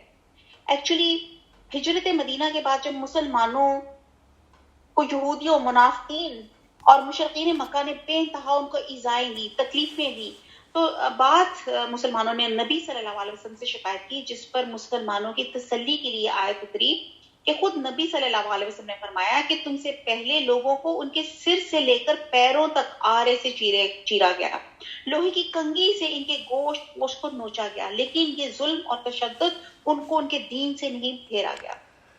تو بہرحال کہنے کی بات ہے, آج اس وقت ہم لوگ اپنی سینٹرل ایئر کنڈیشن گھروں میں بیٹھے ہیں, بے انتہا سہولیات کے ساتھ بیٹھے ہوئے. ان سہولیات کے ساتھ بھی ہمیں نماز پڑھنے میں کتنی کوفت ہوتی ہے. تو آپ اندازہ لگائیں کہ وہ اس وقت ان مسلمانوں کے دین اور ان کا ایمان کی حالت کہ اس قدر ان کے ساتھ برے حالات تھے, لیکن پھر بھی وہ اپنے دین سے وہ پھرے نہیں, اپنے وہ دین سے. اور پھر ہم کہتے ہیں کہ صرف میری خواہش کرنے پہ, ہم میں سے اکثر بہنیں کہتے ہیں مجھے بڑی خواہش ہے مجھے قرآن سمجھ آ جائے, مجھے بڑی خواہش ہے مجھے جنت مل جائے. تو آپ کی صرف خواہش کرنے سے کیا جنت مل جائے گی؟ آج دنیا میں کوئی کام ایسا بتا دیں جو آپ کی خواہش کرنے سے آپ کو مل گیا ہو, مجھے امتحان میں اچھے نمبر مل جائے, یا میں پاس ہو جاؤں, یا میرا سوٹ بہترین سل جائے, تو اس کے لیے آپ کو دنیا میں جدوجہد کرنی پڑتی ہے. اس کو امتحان میں کامیابی کے لیے بھی پڑھنا پڑتا ہے, آپ کو سوٹ سلانے کے لیے بھی آپ کو بازاروں میں رولنا پڑتا ہے اپنا بہترین جو بھی کرنے کے لیے. تو آپ جنت کے لیے آپ سوچ رہے کہ خالی تمنا سے مل جائے گی, یا دنیا کا چھوٹا سے چھوٹا کام, پانی بھی اگر پینا ہے تو آپ کو اٹھ کر جا کے پانی لینا پڑتا ہے. تو آپ جنت سوچتے ہیں کہ صرف آپ کی خواہشات پہ ہو جائے گی اور آپ کو کوئی کام نہ کرنا پڑے. حالانکہ یہ اللہ تعالیٰ ان میں بتا رہا ہے کہ اس وقت لوگ کس قدر برے حالات میں تھے, کس قدر ان کے ساتھ اذیتیں, ان کے ساتھ کتنی تکلیفیں ان کو دی جاتی تھی. آپ سے پوچھتے ہیں کہ وہ کیا خرچ کریں, آپ کہہ دیجئے, کتنا پیارا سوال ہے, قل ما انفقتم, وہ پوچھتے ہیں کیا خرچ کریں, آپ کہہ دیجئے جو مال تم خرچ کرو وہ ماں باپ کے لیے ہے. اب یہاں سے وہ پوچھتے جا رہے ہیں کہ ہم کیا خرچ کریں, تو یہاں پہ اللہ تعالیٰ پوری ڈیٹیل سے ایکسپلین کریں کہ آپ کیا کیا جو ہے آپ خرچ کریں. اس کو ساتھ ساتھ پڑھتے جاتے ہیں. ماں باپ کے لیے اور رشتہ داروں اور یتیموں اور مسکینوں اور مسافروں کے لیے ہے, اور تم جو کچھ بھلائی کرو گے اللہ تعالیٰ تو اس کا علم ہے. اب یہ نہیں کہ پوری اللہ تعالیٰ نے یہاں پہ بتا دیا کہ کس کس چیز. اب یہ جو انفاق کا یہ حکم ہے صدقات نافلہ سے متعلق ہے, زکوٰۃ سے متعلق نہیں ہے, ٹھیک ہے جی. یعنی کہ یہ جو آپ چیریٹی یا اور ان چیزوں پہ کے لیے حکم ہے, اور زکوٰۃ ایک کمپلسری پیمنٹ ہے جو ہم سب نے ہمارے اوپر فرض ہے, جو صاحب نصاب. تم پر جہاد فرض کیا گیا ہے, گو وہ تمہیں دشوار معلوم ہو, ممکن ہے تم کسی چیز کو بری جانو اور دراصل وہی تمہارے لیے بھلی ہو, اور یہ بھی ممکن ہے تم کسی چیز کو اچھی سمجھو حالانکہ وہ تمہارے لیے بری ہو. حقیقی علم اللہ ہی کو ہے, تم محض بے خبر ہو. یہ بات جو اللہ تعالیٰ نے لکھی, یہ ہماری بہت سی مشکلات, بہت سے پرابلمس کا یہاں پہ حل اللہ تعالیٰ نے بتا دیا. کہ کوئی چیز ہم مانگتے ہیں کہ اللہ تعالیٰ ہمیں یہ چیز عطا کر دے, کوئی چیز ہم کہتے ہیں ہائے یہ چیز مجھے مل جائے تو میری تو زندگی بڑے سکون میں آ جائے. تو یہاں پہ اللہ تعالیٰ فرما رہے ہیں کہ تم کسی چیز کو بری جانو اور وہ دراصل تمہارے لیے بھلی ہو, اور یہ بھی ممکن ہے تم کسی چیز کو اچھی سمجھو حالانکہ وہ تمہارے لیے بری ہو. یعنی کہ یہ ہم نے اللہ سے مانگنا یہ کہ اللہ تعالیٰ جو میرے حق کے لیے بہتر, اللہ تعالیٰ وہ بہترین فیصلہ عطا فرمائے.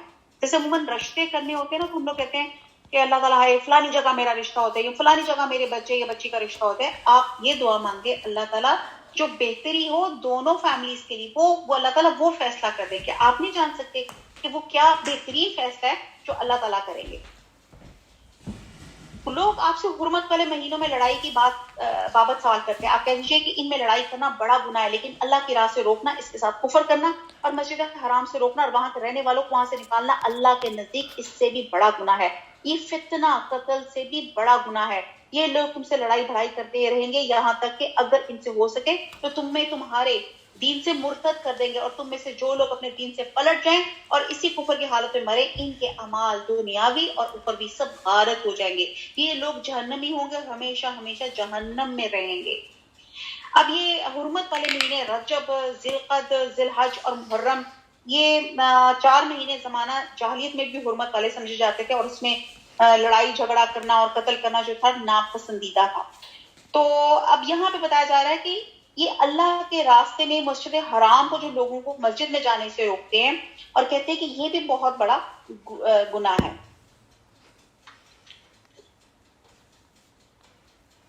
اور بھی خیر بڑا کچھ ہے، اور آیت نمبر 218، البتہ ایمان لانے والے اور ہجرت کرنے والے، اللہ کی راہ میں جہاد کرنے والے ہی رحمت الہی کے امیدوار ہے۔ اللہ تعالیٰ بہت بخشنے والا، بہت مہربانی کرنے والا ہے۔ لوگ آپ سے شراب اور جوئے کا مسئلہ پوچھتے ہیں، آپ کہہ دیجیے ان دونوں میں بہت بڑا گناہ ہے، اور لوگوں کو اس سے دنیاوی فائدہ بھی ہوتا ہے، لیکن ان کا گناہ ان کے نفع سے بہت زیادہ ہے۔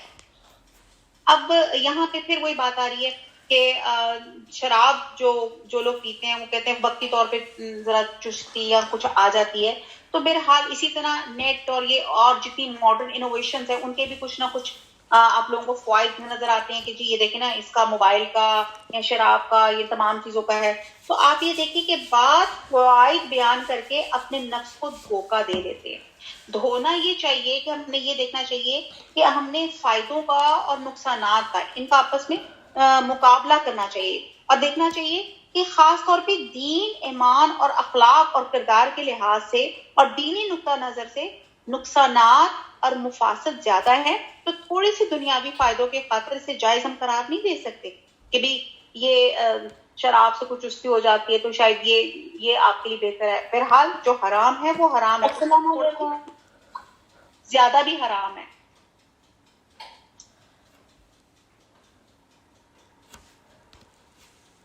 کرتے ہیں یسألونک ماذا ينفقون، پھر پوچھا جا رہا ہے کیا خرچ کریں، قل للعفو، بڑی پیاری بات کی، کیا کچھ کریں، تو آپ کہہ دیجیے حاجت سے زیادہ چیز۔ اللہ تعالیٰ اس طرح اپنے احکام صاف صاف تمہارے لیے بیان فرماتا ہے تاکہ تم سوچ سمجھ سکو۔ کتنے پیارے انداز سے کہہ رہے ہیں کہ وہ پوچھ رہے ہیں کہ کیا خرچ کریں، تو اس کو جو یہ انفاق کی ترغیب دی جا رہی ہے۔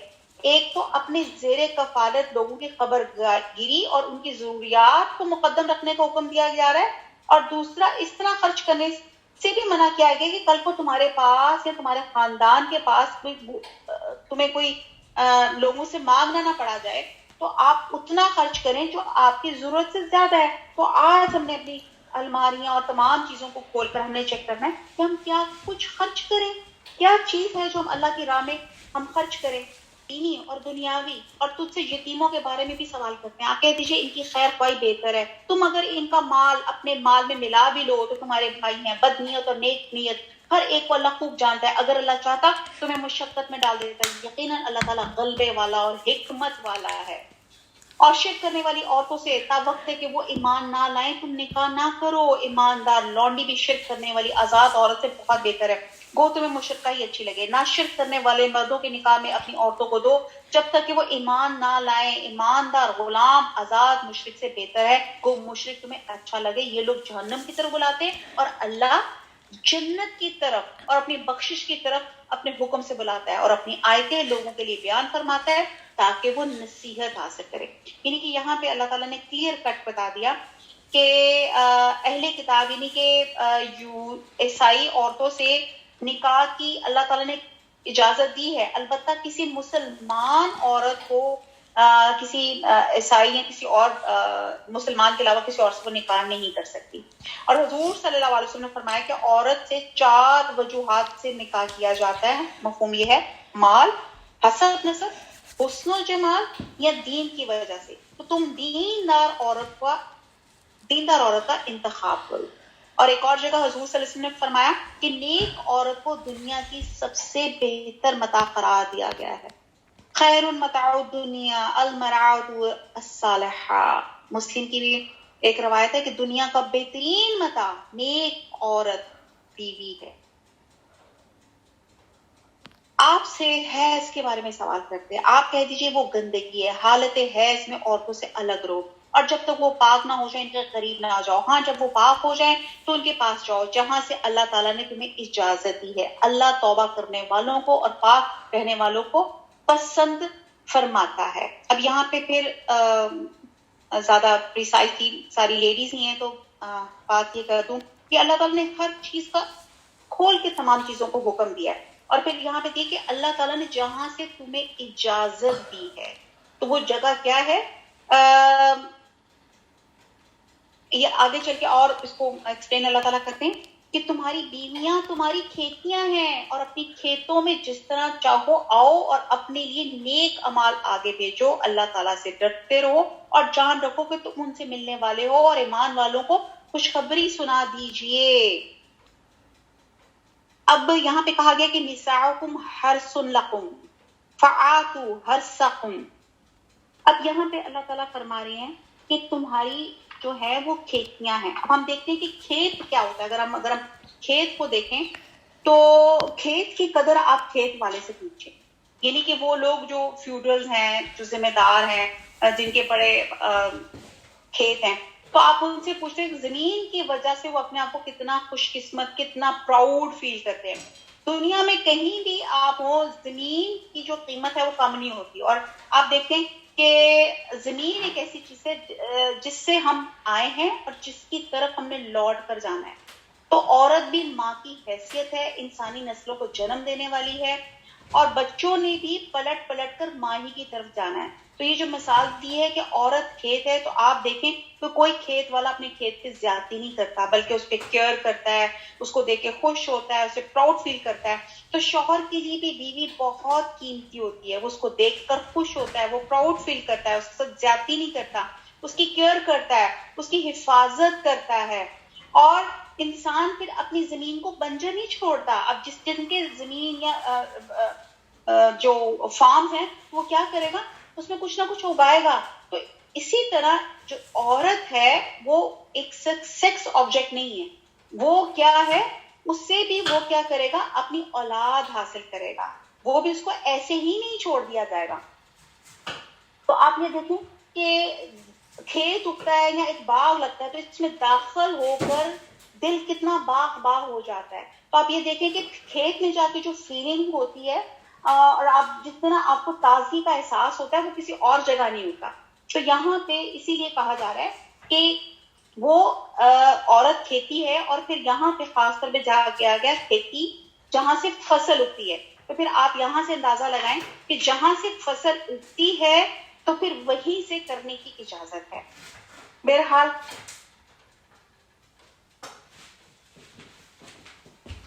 اور عورت کا دوبر کا استعمال جو ہے حرام ہے, اور اپنے نیک اعمال کو آگے بھیجو, یعنی کہ اس میں اس کھیت سے, یعنی کہ آگے فصل یا جس طرح ہے اللہ تعالیٰ کیا ہے کہ اولاد حاصل کرو ان سے.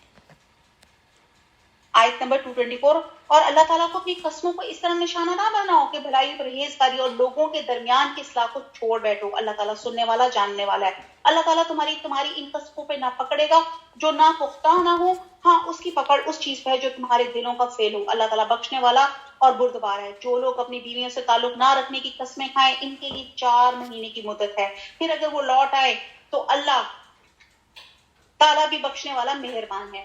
اب یہاں پہ اگلی جو آیات آ رہی ہیں وہ یہ طلاق اور یہ ان تمام چیزوں کے متعلق ہیں. اور ایک میں نے سوال کرنا تھا, آج آپ کی اٹینڈنس اتنی کم کیوں ہو رہی ہے, جتنا قریب آپ کے پاس آ رہا ہے. پلیز اپنی اٹینڈنس کو تھوڑا سا بنائیں, اور جو لوگ جن کو جانتے ہیں دوسرے کو میسج کریں, کلاس میں آئیں. بڑا نادر موقع ہے, قرآن سیکھیں انشاءاللہ تعالیٰ. بڑے ہم کم وقت میں الحمدللہ اس قرآن کو جو ہے اس کو ہم دور کر لیں گے. آیت نمبر 227. اگر طلاق کا قصد کریں تو اللہ تعالیٰ سننے والا اور جاننے والا ہے. طلاق والی عورتیں اپنے آپ کو 3 حیض تک روکے رکھے. انہیں حلال نہیں کہ اللہ نے ان کے رحم میں جو پیدا کیا ہے اسے چھپائیں. اگر انہیں اللہ تعالیٰ پر اور قیامت کے دن پر ایمان ہو اور ان کے خاوند اس مدت میں انہیں لوٹا لینے والے پورے حقدار ہو, اگر ان کا ارادہ اصلاح کا ہو. اور عورتوں کی بھی ویسی حق ہے جیسے ان پر مردوں کے ہیں, اچھائی کے ساتھ.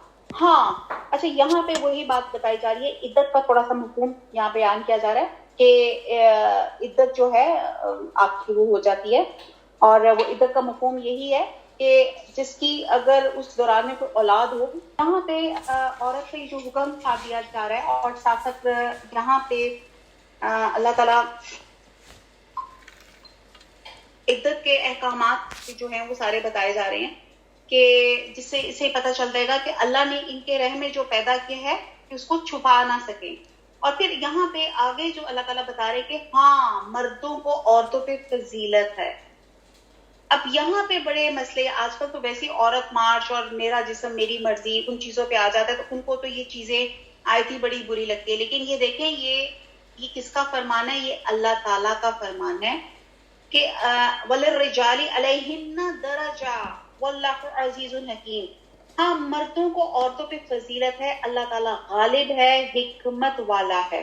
اب آپ یہ دیکھیں کہ آپ اس کا چھوٹا سا مثال ہے، ذرا جیم کا ڈھکن کھول سکتی ہیں آپ اس کے لیے بھی جائیں گے، ایون آپ کا بچہ چھوٹا ہوگا نا اس کو بھی کہیں گے کہ بیٹا ذرا کھول دو. تو اللہ تعالیٰ کا یہاں پہ بہت لمبی بحث ہو جائے گی کہ اللہ تعالیٰ جب اللہ تعالیٰ نے لکھ دیا تو یہ بحث فضول ہے کہ عورتوں کو کیوں، مردوں کو کیوں درجہ اوپر دیا ہے، کیونکہ اللہ تعالیٰ نے فضیلت دی ہے. اور اگر اللہ تعالیٰ نے جو فضیلت دی ہے وہ دی بھی کس لیے دی ہے؟ کیونکہ وہ آپ کا کفیل ہے، وہ آپ کی عزت، اور جتنا ہم نے ڈیٹیل پڑھی ہے وہ ہے، اور بہرحال بہت ڈیٹیل آئے گی.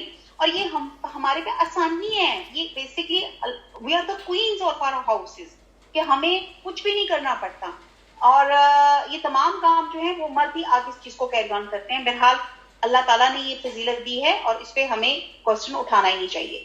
یہ طلاقیں 2 مرتبہ ہیں، پھر یا تو اچھائی سے روکنا یا عمدگی کے ساتھ چھوڑ دینا، اور تمہیں حلال نہیں کہ تم نے انہیں جو دے دیا ہے اس میں سے کچھ بھی لو. ہاں یہ اور بات ہے کہ دونوں کو اللہ کی حدیں قائم نہ رکھنے سکنے کا خوف ہو.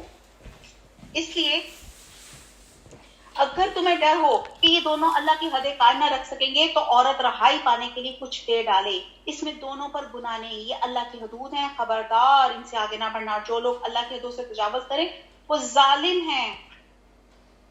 پھر اگر اس کو طلاق دے دے تو اب اس کے لیے حلال نہیں ہے جب تک کہ وہ عورت اس کے سوا دوسرے سے نکاح نہ کر لے. یہ حلالہ کا کنسپٹ بیان کیا جا رہا ہے. پھر اگر وہ بھی طلاق دے دے تو ان دونوں کو میل جول کر لینے میں کوئی گناہ نہیں. بہرحال حلالہ کا جو کنسپٹ آج کل ہے، یہ ایک کہتے ہیں کہ نبی صلی اللہ علیہ وسلم نے فرمایا کہ حلالہ کرنے والے اور کروانے والے دونوں پہ لعنت فرمائی.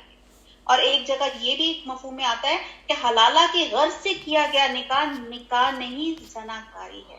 تو اللہ تعالیٰ ہمیں تمام چیزوں میں محفوظ رکھے. اور آج کل کی جو ہماری ڈرامہ اور میڈیا وار ہے وہ یہی ہے کہ حلالہ پہ ڈرامے بنا دیتے ہیں، اور یوں لگتا ہے کہ جیسے کسی نے طلاق دے دی تو بڑا ایزی ہے حلالہ کر کے اس کو دوبارہ سے اپنی زوجیت میں لے کے جانا. بہرحال اللہ تعالیٰ ہمیں اس گناہ سے بچائے، بشرطے کہ یہ جانے کہ اللہ تعالیٰ کی حدوں کو قائم رکھ سکیں. یہ اللہ تعالیٰ کی حدیں ہیں جنہیں وہ جاننے والوں کے لیے بیان فرما رہا ہے. جب تم عورتوں کو طلاق دو اور اپنی عدت ختم کرنے پر آئیں تو اب انہیں اچھی طرح بساؤ یا بھلائی کے ساتھ الگ کر دو، اور انہیں تکلیف پہنچانے کی غرض سے ظلم و زیادتی کے لیے نہ روکو. جو شخص ایسا کرے اس نے اپنی جان پہ ظلم کیا. کیا تم اللہ کے احکام کو ہنسی کھیل نہ بناؤ. اللہ کا احسان جو تم پر ہے یاد کرو، جو کچھ کتاب و حکمت اس نے نازل فرمائی ہے، جس سے تمہیں نصیحت کر رہا ہے اسے بھی، اور اللہ تعالیٰ سے ڈرتے رہا کرو. اور جان رکھو اللہ تعالیٰ ہر چیز کو جانتا ہے. اور جب تم اپنی عورتوں کو طلاق دو اور اپنی عدت پوری کر لیں تو انہیں ان کے خامدوں سے نکاح کرنے سے نہ روکو، اور جبکہ وہ آپس میں دستور کے مطابق رضامند ہوں. یہ نصیحت انہیں کی جاتی ہے جنہیں تم میں سے اللہ تعالیٰ پر اور قیامت کے دن پر یقین اور ایمان ہے. اس میں تمہاری بہترین صفائی اور پاکیزگی ہے. اللہ تعالیٰ جانتا ہے اور تم نہیں جانتے. اب بہرحال ایک لمبا معاملات ہیں اس میں. بہرحال کہنے کی بات یہ ہے کہ جب آپ کی 1 طلاق ہو جاتی ہے تو رجوع کر سکتے ہیں، 2 طلاق ہو جاتی ہے تو بھی وہ رجوع کیا جا سکتا ہے، تیسری طلاق کے بعد رجوع نہیں ہوتا، وہ مکمل طلاق ہو جاتی ہے. اور اس میں چھوٹا سا ایک پہلو ہے جو آگے چل کے بھی بیان کیا جائے گا کہ جب 1 طلاق یا 2 طلاق کے بعد ہو تو عورت کو پریفریبلی اپنے اس خامن والے گھر میں ہی رہنا چاہیے کہ دونوں کے اندر دلوں کی نرمی پیدا ہو، اور ان کو اپنی کوئی غلطی ہیں جو بھی جس کی وجہ سے ان کے آپس میں جو تعلقات خراب ہوئے تھے وہ واپس جو ہے اس میں تصحیح کر سکیں، اپنے بچوں کے لیے، اپنی بہتری کے لیے وہ واپس جو ہے اپنی ایک دوسرے کو قبول کر لیں. اور یہاں پہ ایک یہ بھی کریکٹر دیا جاتا ہے کہ کوئی کریکٹر ایک ایسا بھی باہر سے فورن آ جاتا ہے, فورن کریکٹر, جیسے آپ کے کوئی بھائی چاچا غیرت کا معاملہ کہ تو میری تھی کیا کیوں ہن کدی وہ جائے گی نہیں واپس, وہ اس طرح کے جو لوگ فلمی ڈائلاگ بولنا شروع ہو جاتے ہیں نا, یہ ہے. تو یہاں پہ وہ ہے کہ بہترین ہے کہ اگر وہ میاں بیوی دوسرے کو رجوع کرے, دس از مور ایک بہتر صورتحال ہے بنسبت یہ کہ ہم اپنی خاندانوں کی عزت اور واسطے اور وہ ڈال کر ہم گئے کہ اب تو ہم نے بیٹی کو واپس ہی نہیں بھیجنا. اچھا جی, آگے آگے رضاعت کو کما جاتا ہے کہ مائیں اپنی اولادوں کو 2 سال کامل دودھ پلائیں, جن کا ارادہ دودھ پلانے کی مدت بالکل پوری کرنے کا ہو اور جن کے بچے ہوں ان کے ذمے ان کا روٹی کپڑا ہے جو مطابق دستور کے ہو. ہر شخص اتنی ہی تکلیف دیا جاتا ہے, لا تکلف نفس الا وسعها, ہر شخص اتنی تکلیف دیا جاتا ہے جتنی اس کی طاقت ہو. ماں کو اس کے بچے کی وجہ سے یا باپ کو اس کی اولاد کی وجہ سے کوئی ضرر نہ پہنچایا جائے. اب یہاں پہ جو دودھ پلانا ہے اور رضائی جو بہن بھائی ہیں ان کے ساتھ نکاح آپ کا حرام ہو جاتا ہے. اور رضاعت کے لیے بھی کچھ تھوڑا سا ہے کہ رضاعت سے وہ رشتے بھی حرام ہو جاتے ہیں جو نسب سے حرام ہو جاتے ہیں. اور دوسری بات ہے کہ رضاعت یہ ہوتا ہے کہ ایک جس سے بچہ اپنی جو ماں کے علاوہ اگر کسی کا وہ دودھ پی رہا ہے تو اتنا وہ دودھ پیے کہ جس سے اس کا شکم پیٹ وہ جو بھر جائے. اور اس پہ بھی تھوڑا سا ایک علماء اسکالرز کچھ کہتے ہیں کہ کچھ حد ہے جس کی وجہ سے وہ رضاعت جب کنفرم ہو جاتی ہے تو پھر وہ رضاعت کی وجہ سے وہ اس کا منہ بولا بیٹا اور پھر وہ تمام جو رشتے اس کے بن جاتے ہیں وہ ہو جاتے ہیں. اور بہرحال آگے آیا جا رہا ہے کہ ماں کو تکلیف نہ پہنچائی جائے. اب ماں کو کیسے تکلیف نہ پہنچائی جائے؟ مثلاً ماں بچے کو اپنے پاس رکھنا چاہتی ہے مگر ممتا کے جذبے کو نظر انداز کیا جاتا ہے اور بچہ اسے زبردستی چھین لیا جاتا ہے, یا یہ کہ اس کو بغیر نانو نفقے کے یعنی کہ اس کو کہا کہ تم اٹھاؤ یا دودھ پلانے پہ مجبور کیا جائے, تو یہ ہے ماں کو تکلیف دینا. اب باپ کو تکلیف پہنچانے سے مراد یہ ہے کہ ماں دودھ پلانے سے انکار کر دے یا اس میاں کی حیثیت سے زیادہ اپنا نانو نفقہ جو ہے وہ طلب کرے. تو اللہ تعالیٰ کیا کہہ رہے ہیں کہ دونوں کو ایک دوسرے کو نقصان نہیں پہنچانا چاہیے اور یہ تمام کام جو ہیں باہمی رضامندی اور مشورے کے ساتھ کرنا چاہیے.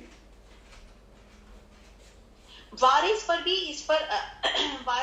اس جیسی ذمہ داری ہے. پھر اگر دونوں یعنی ماں باپ کی رضامندی اور باہمی مشورے سے دودھ چھڑانا چاہے تو دونوں پر کچھ گناہ نہیں. اور اگر تمہارا ارادہ اپنی اولاد کو دودھ پلوانے کا ہو تو بھی تم پر کوئی گناہ نہیں, جبکہ تم ان کے مطابق دستور کے جو دینا ہو وہ ان کے حوالے کر دو.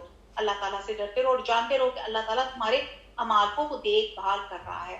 تم میں سے جو لوگ فوت ہو جائیں اور بیویاں چھوڑ جائیں اور وہ عورتیں اپنے آپ کو 4 مہینے اور 10 دن عدت میں رکھیں, پھر جب مدت ختم کر لی جائے تو جو اچھائی کے ساتھ اپنے لیے کریں, اس میں تم پر کوئی گناہ نہیں. اللہ تعالیٰ تمہارے ہر عمل سے خبردار ہے. یہاں عدت کا قانون ہے اور عدت جو ہے یہ عدت وفات ہر عورت کے لیے چاہے مدخولہ ہے یا غیر مدخولہ ہے, جوان ہے یا بوڑھی ہے.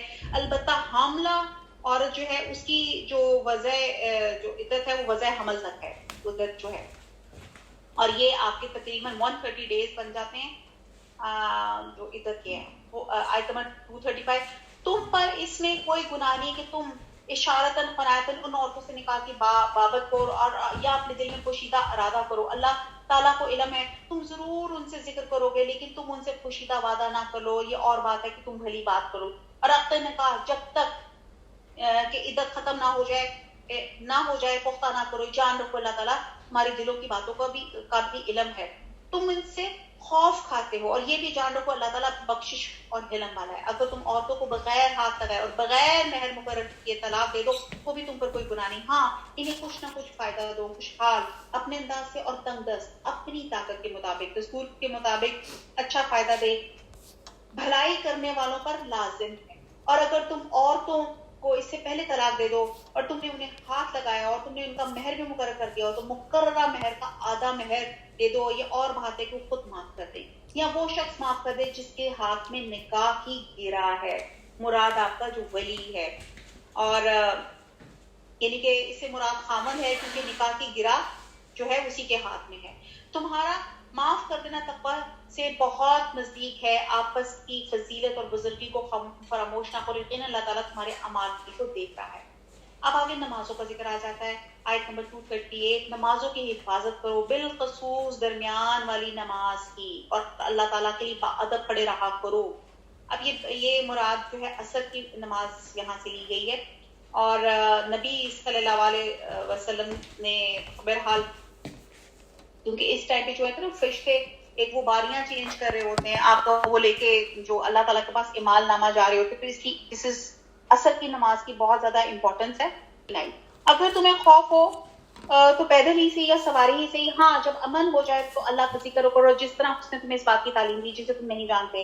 جو لوگ تم میں سے فوت ہو جائے اور بیویاں چھوڑ جائیں اور وہ وصیت کر جائے تو ان کی بیویاں سال بھر تک فائدہ اٹھائے، انہیں کوئی نہ نکالے. ہاں اگر وہ خود نکل جائیں تو تم پر اس میں کوئی گناہ نہیں. اور جو اپنے لیے اچھائی سے کرے گا، اللہ تعالیٰ غالب و حکیم ہے.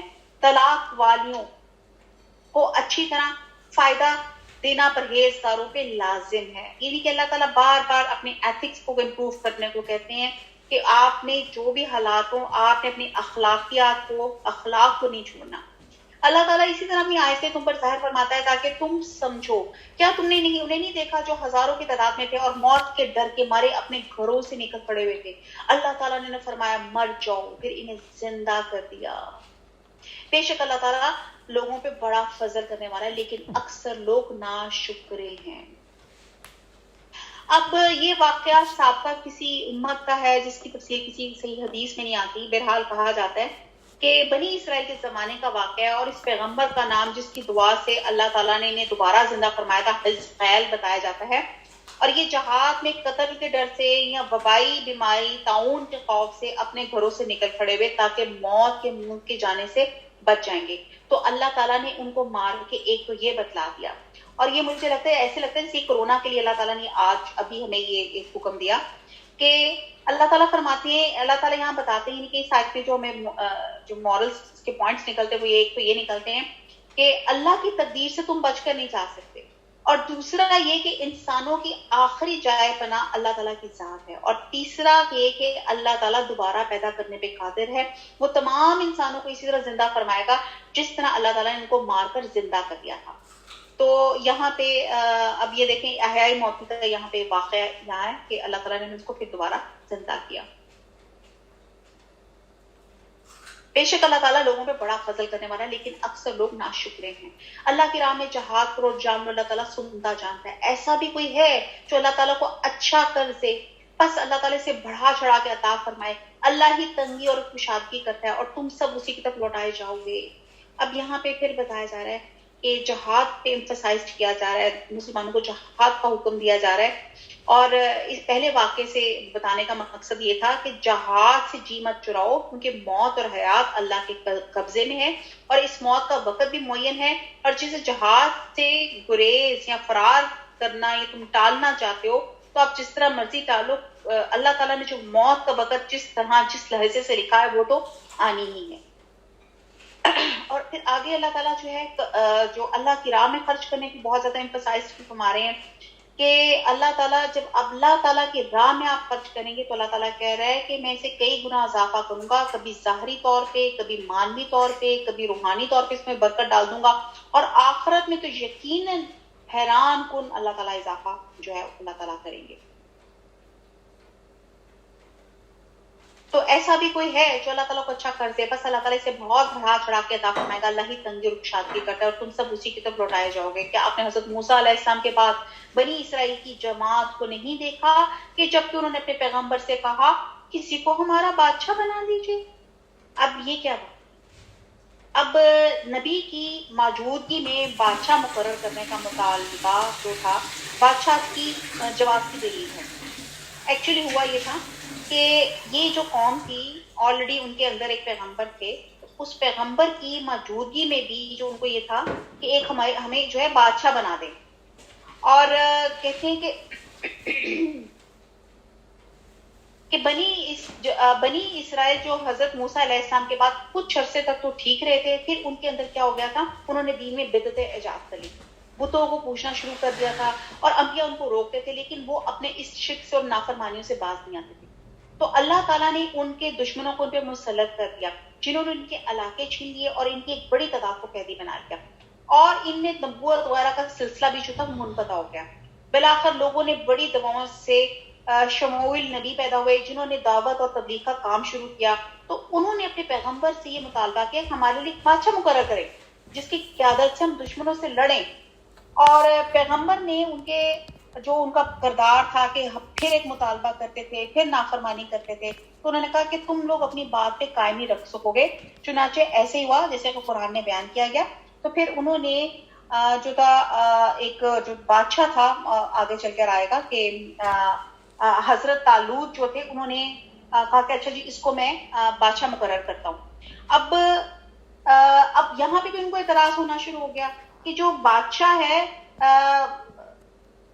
وہ جو ہو وہ ایسی اس کے اس کاسٹ کا یا اس طرح کا چیز کا ہو. تو یہاں پہ بتایا جاتا ہے کہ جو اللہ تعالیٰ کسی کو نبی بناتے ہیں یا اللہ تعالیٰ جو کسی کو یہاں پہ بادشاہ کی اس پہ اپوائنٹ کر رہے ہیں تو اللہ تعالیٰ کو کسی سے پوچھنے کی ضرورت نہیں ہے کہ جو بادشاہ ہو وہ عقل میں جسمانی میں کس طرح ہو. تو اللہ سبحانہ تعالیٰ نے کہا کہ یہ اللہ تعالیٰ چنتا ہے کہ اس کو کس کو بادشاہ بنانا ہے یا کس کو نبی بنانا ہے، اور یہ تقرری اللہ کی طرف سے ہوتی ہے. بہرحال آگے چل کے آتا ہے کہ انہوں نے کچھ نشانی مانگی، دیکھتے ہیں آگے کیا ہے.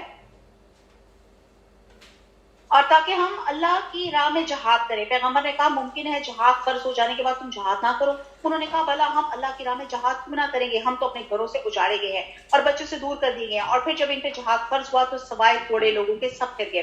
اللہ تعالیٰ ظالم کو خوب جانتا ہے. اور انہیں ان کے نبی نے فرمایا کہ اللہ تعالیٰ نے طالوت کو تمہارا بادشاہ بنا دیا. تو کہنے لگے اب یہ طالوت، کیونکہ انہوں نے فرمائش کی تھی کہ ہمیں ایک بادشاہ چاہیے، تو وہ کہنے لگے بھلا اس کی ہم پر حکومت کیسے ہو سکتی ہے، اس سے تو بہت زیادہ حقدار بادشاہ کے ہم ہیں، اس کی تو مالی کشادگی بھی نہیں ہے. تو نبی نے فرمایا سنو، اللہ تعالیٰ نے اس کو تم پہ برگزیدہ کیا ہے اور اسے علمی اور جسمانی برتری بھی عطا فرمائی ہے. اور بات یہ ہے کہ اللہ جسے چاہے اپنا ملک دے. اللہ تعالیٰ کشادگی والا اور علم والا ہے. ان کے نبی نے پھر انہیں کہا کہ اس کی بادشاہت کی ظاہری نشانی یہ ہے کہ تمہارے پاس وہ صندوق آ جائے گا جس میں تمہارے رب کی طرف سے دل جمی اور آل موسیٰ اور آل ہارون علیہ السلام کا باقیہ ترکہ ہے. فرشتے اسے اٹھا کے لائیں گے، یقیناً یہ تو تمہارے لیے کھلی ذلیل ہے اگر تم ایماندار ہو. اب یہ کیا بات تھی کہ پہلے تو بنی اسرائیل نے کہا کہ ہمیں ایک اللہ تعالیٰ نے شمول ان کا پیغمبر بھیجا. پیغمبر آیا تو انہوں نے کہا جی بادشاہ بنا دیں. انہوں نے کہا طالوت کو اللہ تعالیٰ نے کہا کہ طالوت کو بادشاہ بنائے. تو انہوں نے کہا جی یہ تو اتنا ہمیں قابل نہیں لگتا. انہوں نے کہا یہ تقرری اللہ تعالیٰ کی طرف سے. تو پھر بھی وہ سیٹسفائی نہیں ہوئے. تو انہوں نے کہا کہ یہ جسٹیفائی کرنے کے لیے کہ یہ اللہ کی طرف سے ہے. تو ہوا یہ کہ ایک تابوت تھا جس کو کہتے ہیں کہ اس تابوت میں حضرت موسیٰ علیہ السلام یعنی کہ ایک صندوق تھا جسے تابوت کہتے ہیں، جس میں حضرت موسیٰ علیہ السلام اور ہارون علیہ السلام کے تبرکات تھے. اور یہ جو تابوت تھا ان کے دشمنوں نے ایک ٹائم ان سے چھین لیا تھا. تو اللہ تعالیٰ نے نشانی کے طور پہ یہ تابوت فرشتوں کے ذریعے حضرت طالوت علیہ السلام کے دروازے پہ پہنچا دیا، جسے دیکھ کے بنی اسرائیل بڑے خوش ہوئے. یعنی کہ انہیں ایک نشانی دی کہ یہ تابوت جس. اب آپ کو سمجھ آ گئی کہ وہ تابوت والی بات سمجھ میں آ گئی جس سے ان کو جسٹیفائی ہو گیا کہ حضرت طالوت کو انہوں نے بادشاہ بنانا ہے. اب آگے آیت نمبر 249 میں ہے. اور جب حضرت طالوت جو تھے لشکروں کو لے کے نکلے تو کہا سنو، اللہ تعالیٰ تمہیں ایک نہر سے آزمانے والا ہے. جس نے اس میں سے پانی پی لیا وہ میرا نہیں، اور جو اسے نہ چکے وہ میرا ہے.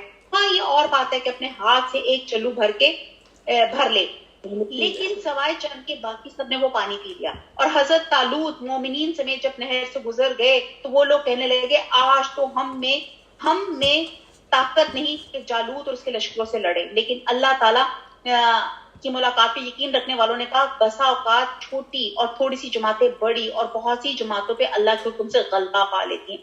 اللہ تعالیٰ صبر والوں کے ساتھ ہے.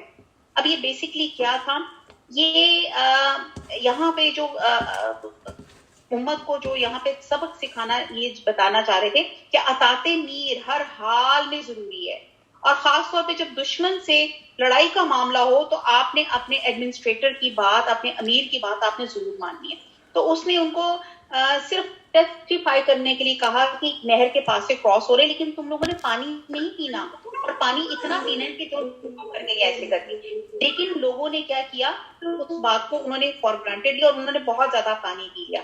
اور پھر جب بہت زیادہ پانی پی لیا تو پھر کیا ہوا کہ پھر وہ ان میں لڑنے کی سخت نہیں رہتی. ایسی ہوتا ہے نا جیسے رمضان آ رہا ہے, جب آپ بہت زیادہ پانی پی لیتے ہیں, بہت زیادہ کچھ چیز کھا لیتے ہیں, تو پھر ہمیں نماز پڑھنی اور پھر تمام اور چیز کرنے بڑے مشکل نظر آنا شروع ہو جاتے ہیں. تو پھر اسی طرح جب انہوں نے پانی پی لیا تو ان کے لیے آگے لڑائی جو لڑنی تھی وہ بہت ذرا ان کے لیے مشکل ہو گئی. تو یہاں پہ کہتے ہیں کہ جنہوں نے پانی نہیں پیا ان کی تعداد, جو مفسرین ہیں کچھ کہتے ہیں یہ 313 ہے, جو اصحاب بدر کی تعداد ہے. تو بہرحال یہ ایک بخاری کی روایت ہے. مماثلت اس لیے دی گئی کہ جو بدر بھی جو تھا وہ مدینہ کی پہلی جنگ بدر تھی, اور یہاں پہ بس ایسی کمپیریزن ان کے 313 لوگوں کے ساتھ ان کا ایسے بس کمپیریزن کیا جا رہا ہے.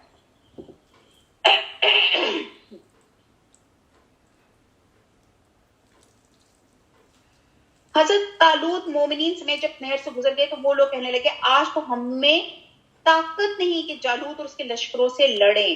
اب جالوت اس دشمن قوم کا کمانڈر اور سربراہ تھا جس سے طالوت اس کی قوم نے لڑائی لڑنی تھی, اور یہ قوم امالکا تھی جو اپنے وقت کی بڑی جنگجو اور بہادر قوم سمجھی جاتی تھی.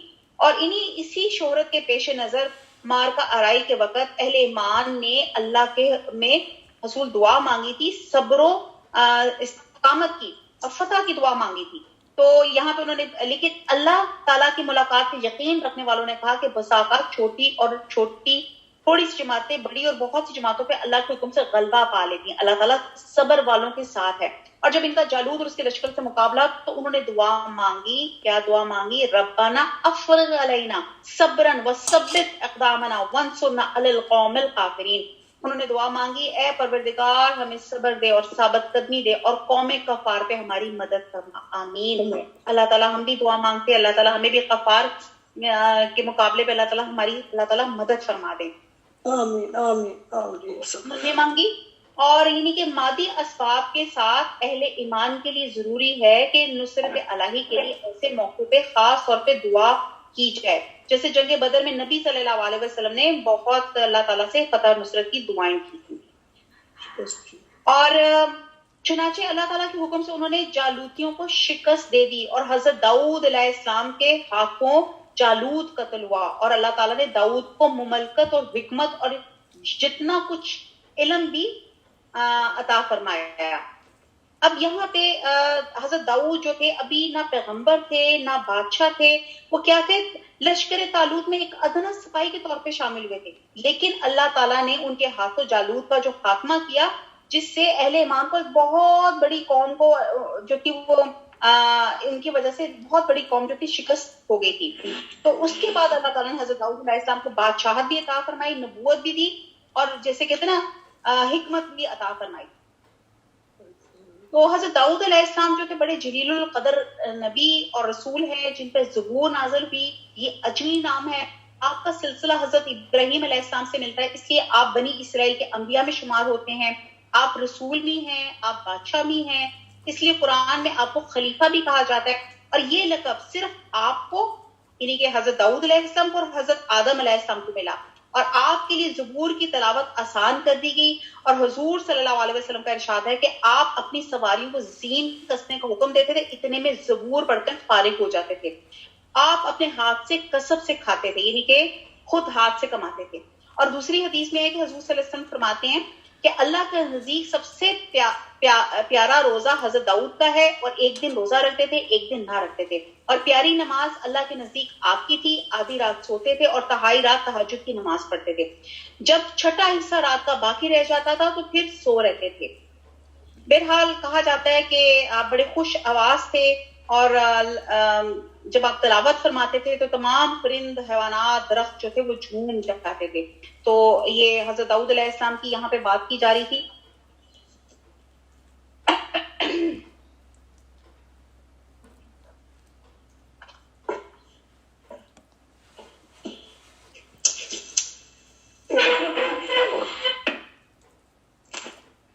اور اللہ تعالیٰ نے داؤد علیہ السلام کو مملکت اور حکمت اور جتنا کچھ چاہا علم بھی عطا فرمایا. اگر اللہ تعالیٰ لوگوں کو بات سے دفع نہ کرتے تو زمین میں فساد پھیل جاتا, لیکن اللہ تعالیٰ دنیا والوں پہ بڑا فضل و کرم کرنے والے ہیں. یہ اللہ تعالیٰ کی آیتیں ہیں جنہیں ہم حقانیت کے ساتھ آپ پر پڑھتے ہیں. بال یقیناً آپ رسولوں میں سے ہیں.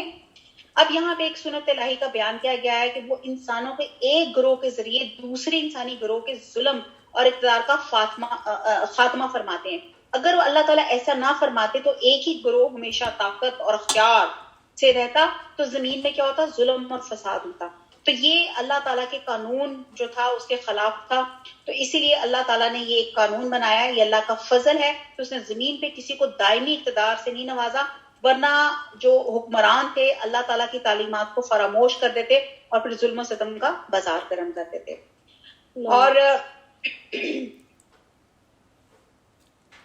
اور قرآن میں متعدد مقامات گزشتہ امتوں کو واقعات بیان کر کے نبی صلی اللہ علیہ وسلم کی صداقت کے لیے دلیل کے طور پہ جو ہے یہ پیش کیا گیا. جی ابھی ہمارا جو ہے آج دوسرا سپارہ جو یہاں پہ ختم ہوتا ہے اور انشاءاللہ سالہ سپارہ شروع کرتے ہیں. اور ہماری اٹینڈنس بہت شارٹ ہو رہی ہے. کیا بات ہے، مجھے سمجھ نہیں آ رہی ہے. 36 لوگ رہ گئے. باقی لوگ کدھر ہیں بھائی؟ کیا بات ہے، انٹرسٹنگ نہیں لگ رہا آپ لوگوں کو کہ آپ لوگوں کو اس میں؟ چلیں بہرحال آپ جتنے ہیں ایک دوسرے کو بلائیں. آواز آ رہی ہے آپ سب کو؟ جی جی جی. اعوذ باللہ من الشیطان الرجیم، بسم اللہ الرحمن الرحیم. تلک الرسول فضلنا بعضهم على بعض. یہ رسول ہیں جن میں سے ہم نے بعض کو بعض کی فضیلت دی ہے. ان میں سے بعض وہ ہیں جن سے اللہ تعالیٰ نے بات چیت کی اور بعض کے درجے بلند کیے، اور ہم نے عیسیٰ بن مریم کو معجزات عطا فرمائے اور روح القدس سے ان کی تائید کی. اگر اللہ تعالیٰ چاہتا تو ان کے بعد والے اپنے پاس دلیلیں آ جانے کے بعد ہرگز آپس میں لڑائی بھڑائی نہ کرتے، لیکن ان لوگوں نے اختلاف کیا. ان میں سے بعض تو مومن ہوئے اور بعض کافر. اور اگر اللہ تعالیٰ چاہتا تو یہ نہ آپس میں لڑتے، لیکن اللہ تعالیٰ جو چاہتا ہے کرتا ہے. قرآن میں ایک اور جگہ بیان آتا ہے وَلَقَدْ فَصَّلْنَا بَعْضَ النَّبِيِّ عَلَى بَعْضٍ. یہ بنی اسرائیل میں ہے کہ ہم نے بعض نبیوں کو بعض فضیلت عطا کی. اور یہاں پہ آتا ہے کہ تم مجھے انبیاء کے درمیان فضیلت سے مت دو. اور یہاں پہ جو پتہ چلتی ہے کہ بعض نبیوں کی بات پہ فضیلت ہے اور تمام پیغمبروں پہ نبی صلی اللہ علیہ وسلم کی فضیلت اور اشرفیت جو ہے وہ جو ہے ثابت شدہ ہے، ایک ہمارا متفقہ عقیدہ ہے. آیت نمبر 254. اے ایمان والو، جو ہم نے تمہیں دے رکھا ہے اس میں سے خرچ کرتے رہو، اور اس سے پہلے کہ وہ دن آئے جس میں نہ تجارت ہے، نہ دوستی، نہ شفاعت، اور کافر ظالم ہے. اللہ تعالیٰ ہی معبود برحق ہے جس کے سوا کوئی معبود نہیں. اچھا جی، یہاں پہ اب خرچ کا آ رہا ہے اور آگے آ رہا ہے کہ آیت الکرسی آگے آ رہی ہے.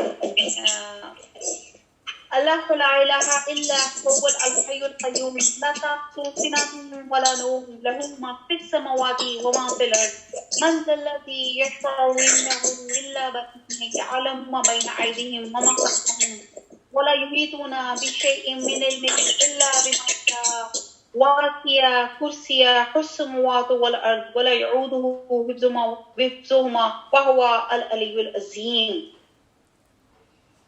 آپ یہاں پہ دیکھیں کہ اس کے بعد نا آیت الکرسی آ جاتی ہے. اور آیت الکرسی جو ہے، اس میں جو کرسی ہے، بعض اسکالرز نے اس کو کہا ہے علم، بعد نے اللہ کی قدرت اور عظمت، بعد نے بادشاہی، بعد نے عرش مراد لیا ہے. بہرحال یہ جو یہاں پہ جو اللہ تعالیٰ کی یہاں پہ بتایا جا رہا ہے کہ اللہ تعالیٰ یہاں پہ بیسکلی آیت الکرسی جو ہے اللہ تعالیٰ کا انٹروڈکشن، جس میں اللہ تعالیٰ نے اپنا انٹروڈکشن دیا اور بڑا خوبصورت انٹروڈکشن دیا ہے کہ اللہ وہ ذات ہے. تو آیت الکرسی قرآن پاک کی عظیم آیت ہے. اور نبی صلی اللہ علیہ وسلم نے حضرت ابی بن قعب سے پوچھا کہ قرآن میں کون سی آیت سب سے عظیم ہے؟ تو حضرت ابی بن قعب نے فرمایا آیت الکرسی.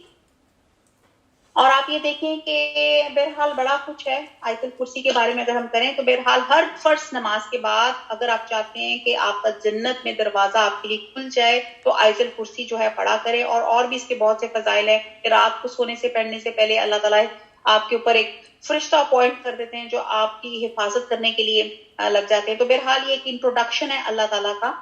اور ہم یہ دیکھتے ہیں کہ جو آیت الکرسی ہے جس کی بہت زیادہ فضیلت ہے, اور کہتے ہیں کہ ہر فرض نماز کے بعد پڑھنے کی بڑی زیادہ اس میں فضیلت آتی ہے. اور اس میں کہا جا رہا ہے, شروع ہوتی ہے اللہ کو لا الہ الا هو الحی القیوم, یعنی کہ اللہ تعالیٰ ہی معبود برحق ہے جس کے سوا کوئی معبود نہیں, جو زندہ اور سب کا تھامنے والا ہے. یعنی کہ یہاں پہ اللہ کا انٹروڈکشن ہی اسی چیز پر ہوا کہ اللہ تعالیٰ وہ ہے کہ جو ایک تو سب کو پیدا کرنے والا ہے, اور دوسرا یہ ہے کہ سب کو قائم یعنی کہ فیسیلیٹیٹ کرنے والا ہے. ایک تو سب کو اس نے بنایا, اور بنانے کے بعد اس نے کیا کیا کہ ان سب کو جو چیزیں اس کو ضرورت تھی اس کو زندہ رہنے کی, اللہ تعالیٰ نے وہ چیزیں اس کو پرووائڈ کی. پھر آگے آتا ہے کہ جو زندہ ہے اور سب کا تھامنے والا ہے, یعنی کہ سب سے ایٹرنل اللہ تعالیٰ کی ذات ہے. جیسے کہتے ہیں نا کلو نفس ذائقۃ الموت, ہر شخص نے موت کا مزہ چکھنا ہے, لیکن اللہ سبحانہ تعالیٰ واحد ایک ذات ہے کہ جو زندگی اور موت عطا کرنے والی وہی ہستی ہے, اور وہ سب کا تھامنے والا ہے. یہ امپورٹنٹ پوائنٹ ہے کہ نہ صرف اس نے ہمیں پیدا کیا بلکہ وہ ہمیں تھامنے, ہمیں جو چیزیں چاہیے اللہ تعالیٰ وہ ہمیں پرووائڈ کرنے والا ہے. پھر اللہ تعالیٰ کی مزید کوالٹی آتی ہے جس سے نہ اونگ آتی ہے نہ نیند. اب یہ وہ کوالٹی ہے کہ اگر آپ میں سے کسی کو ایک ٹیسٹ دیا جائے کہ آپ کتنی دیر بغیر آپ سوئے گزار سکتے, تو آپ دیکھتے ہیں کہ it's impossible for human being یا کسی بھی لیونگ تھنگ کے لیے. ایون آپ کو پتا ہے جانور تک وہ سوتے ہیں, پتے لیونگ تھنگس کی کیٹیگری جو پلانٹس آتے ہیں وہ بھی سو جاتے ہیں, حشرات, یعنی کہ سب کے اوپر نیند آتی ہے. لیکن اللہ واحد ایک ایسی ذات ہے. اور اگر ہم نہ سوئیں تو آپ سوچتے ہیں کہ اگر آپ ایک دن نہیں سو سکتے, 2 دن نہیں سوتے, تو پھر کیا ہوتا ہے, کتنے لیتھارجک ہو جاتے ہیں, کتنے لیزی ہو جاتے ہیں, آپ کی ایفیشنسی کتنی ڈاؤن ہو جاتی ہے, آپ چڑچڑے بہت ہو جاتے ہیں, غصہ بہت آنے لگ جاتا ہے.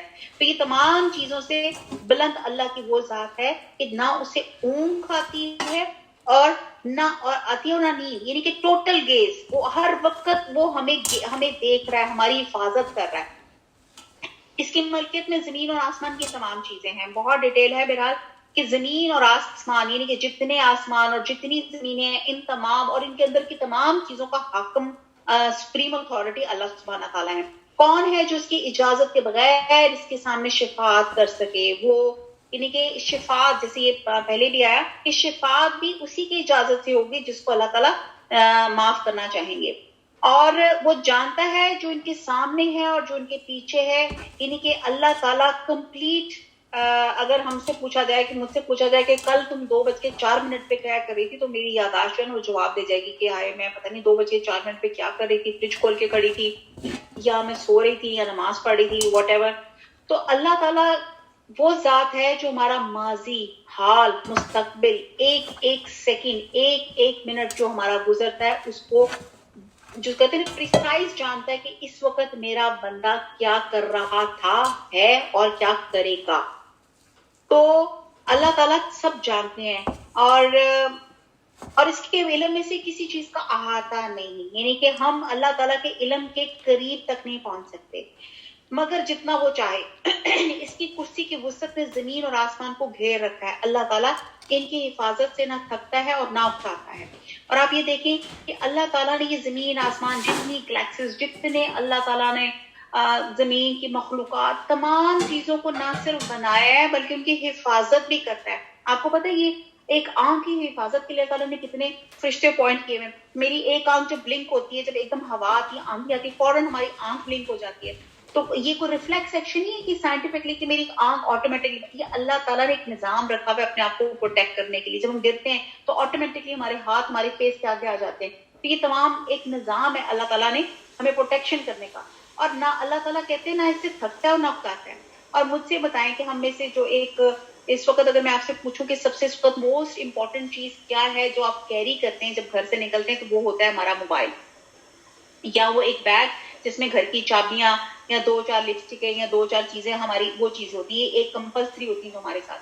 اور جب ہم کسی کی طرف جاتے ہیں, کہیں بھی جاتے ہیں, تو ہمیں اس قدر وہ ایک عجیب لگ رہا ہوتا ہے کہ یار اس کو کیری کرنا, اس کو سنبھالنا کتنا مشکل کام ہے. بائی دا اینڈ ہمارا کندھا درد کرنا شروع ہو جاتا ہے, یار سارا دن بیگ لے کے میں گھومتی رہی.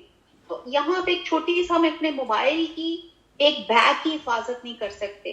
اور موبائل بھی کیا, ہمارے دنوں کے سب سے بڑے مسئلے کیا ہوتے ہیں, یار موبائل کدھر گیا, موبائل سائلنٹ پہ لگایا تھا, ڈھونڈ ڈھونڈ کے پاگل ہو رہے ہیں, ہو گیا. تو اللہ تعالیٰ یہاں پہ ایک چھوٹی سی مثال دنیا کی دے کے میں ریلیٹ یہ کر رہی ہوں کہ اللہ تعالیٰ پوری کائنات کو سنبھال رہے ہیں, نہ وہ تھکتے ہیں اور نہ وہ اکتاتے ہیں, وہ تو بہت بلند اور بہت بڑا ہے. تو یہ بیسکلی ایک اللہ تعالیٰ کا انٹروڈکشن ہے, اور اللہ تعالیٰ کا یہ انٹروڈکشن اپنے بچوں کو دے, اللہ سے محبت دلوائیں, اللہ سے ڈرائے نہ, اللہ سے محبت کرنا سکھائیں.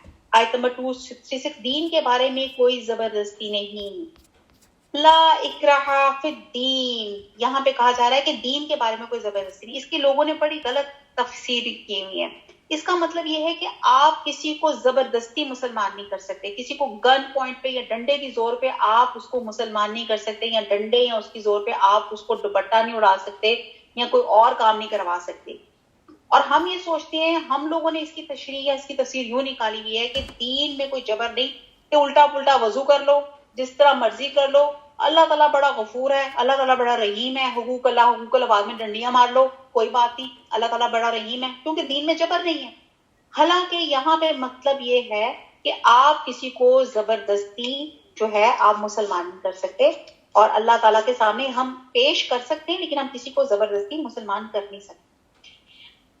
سیدھی راہ ٹیڑھی راہ سے ممتاز اور روشن ہو چکی. اس لیے جو شخص اللہ تعالیٰ کے سوا دوسرے معبودوں کا انکار کرے گا, اللہ تعالیٰ پر ایمان لایا, اس نے مضبوط کڑے کو تھام لیا جو کبھی نہ ٹوٹے گا. اللہ تعالیٰ سننے والا اور جاننے والا ہے. ایمان لانے والوں کا کارساز اللہ تعالیٰ خود ہے, وہ انہیں اندھیروں سے روشنی کی طرف نکال لے جاتا ہے, اور کافروں کے اولیاء شیطان ہے, وہ انہیں روشنی سے نکال کر اندھیروں کی طرف لے جاتے ہیں. یہ لوگ جہنمی ہیں جو ہمیشہ اسی میں پڑے رہیں گے. کیا تو نے انہیں نہیں دیکھا جو سلطنت پاک ابراہیم علیہ السلام سے اس کے رب کے بارے میں جھگڑ رہا تھا, اور جب ابراہیم علیہ السلام نے کہا تھا کہ میرا رب تو وہ ہے جو جلاتا ہے اور مارتا ہے, تو کہنے لگا میں بھی جلاتا اور مارتا ہوں. ابراہیم علیہ السلام نے کہا اللہ تعالیٰ سورج کو مشرق کی طرف سے لے کر آتا ہے, تو اسے مغرب کی جانب سے لے آتا. اب تو وہ کافر پہنچ چکا رہ گیا, اللہ تعالیٰ ظالموں کی وہ ہدایت نہیں دیتا. اب یہ ایک بڑی واقعہ بیان کیا جا رہا ہے حضرت ابراہیم علیہ السلام کو, اور یہ نمرود کی کنورسیشن ہے جو یہاں پہ بیان کی جا رہی ہے. اور وہ کچھ یوں تھی کہ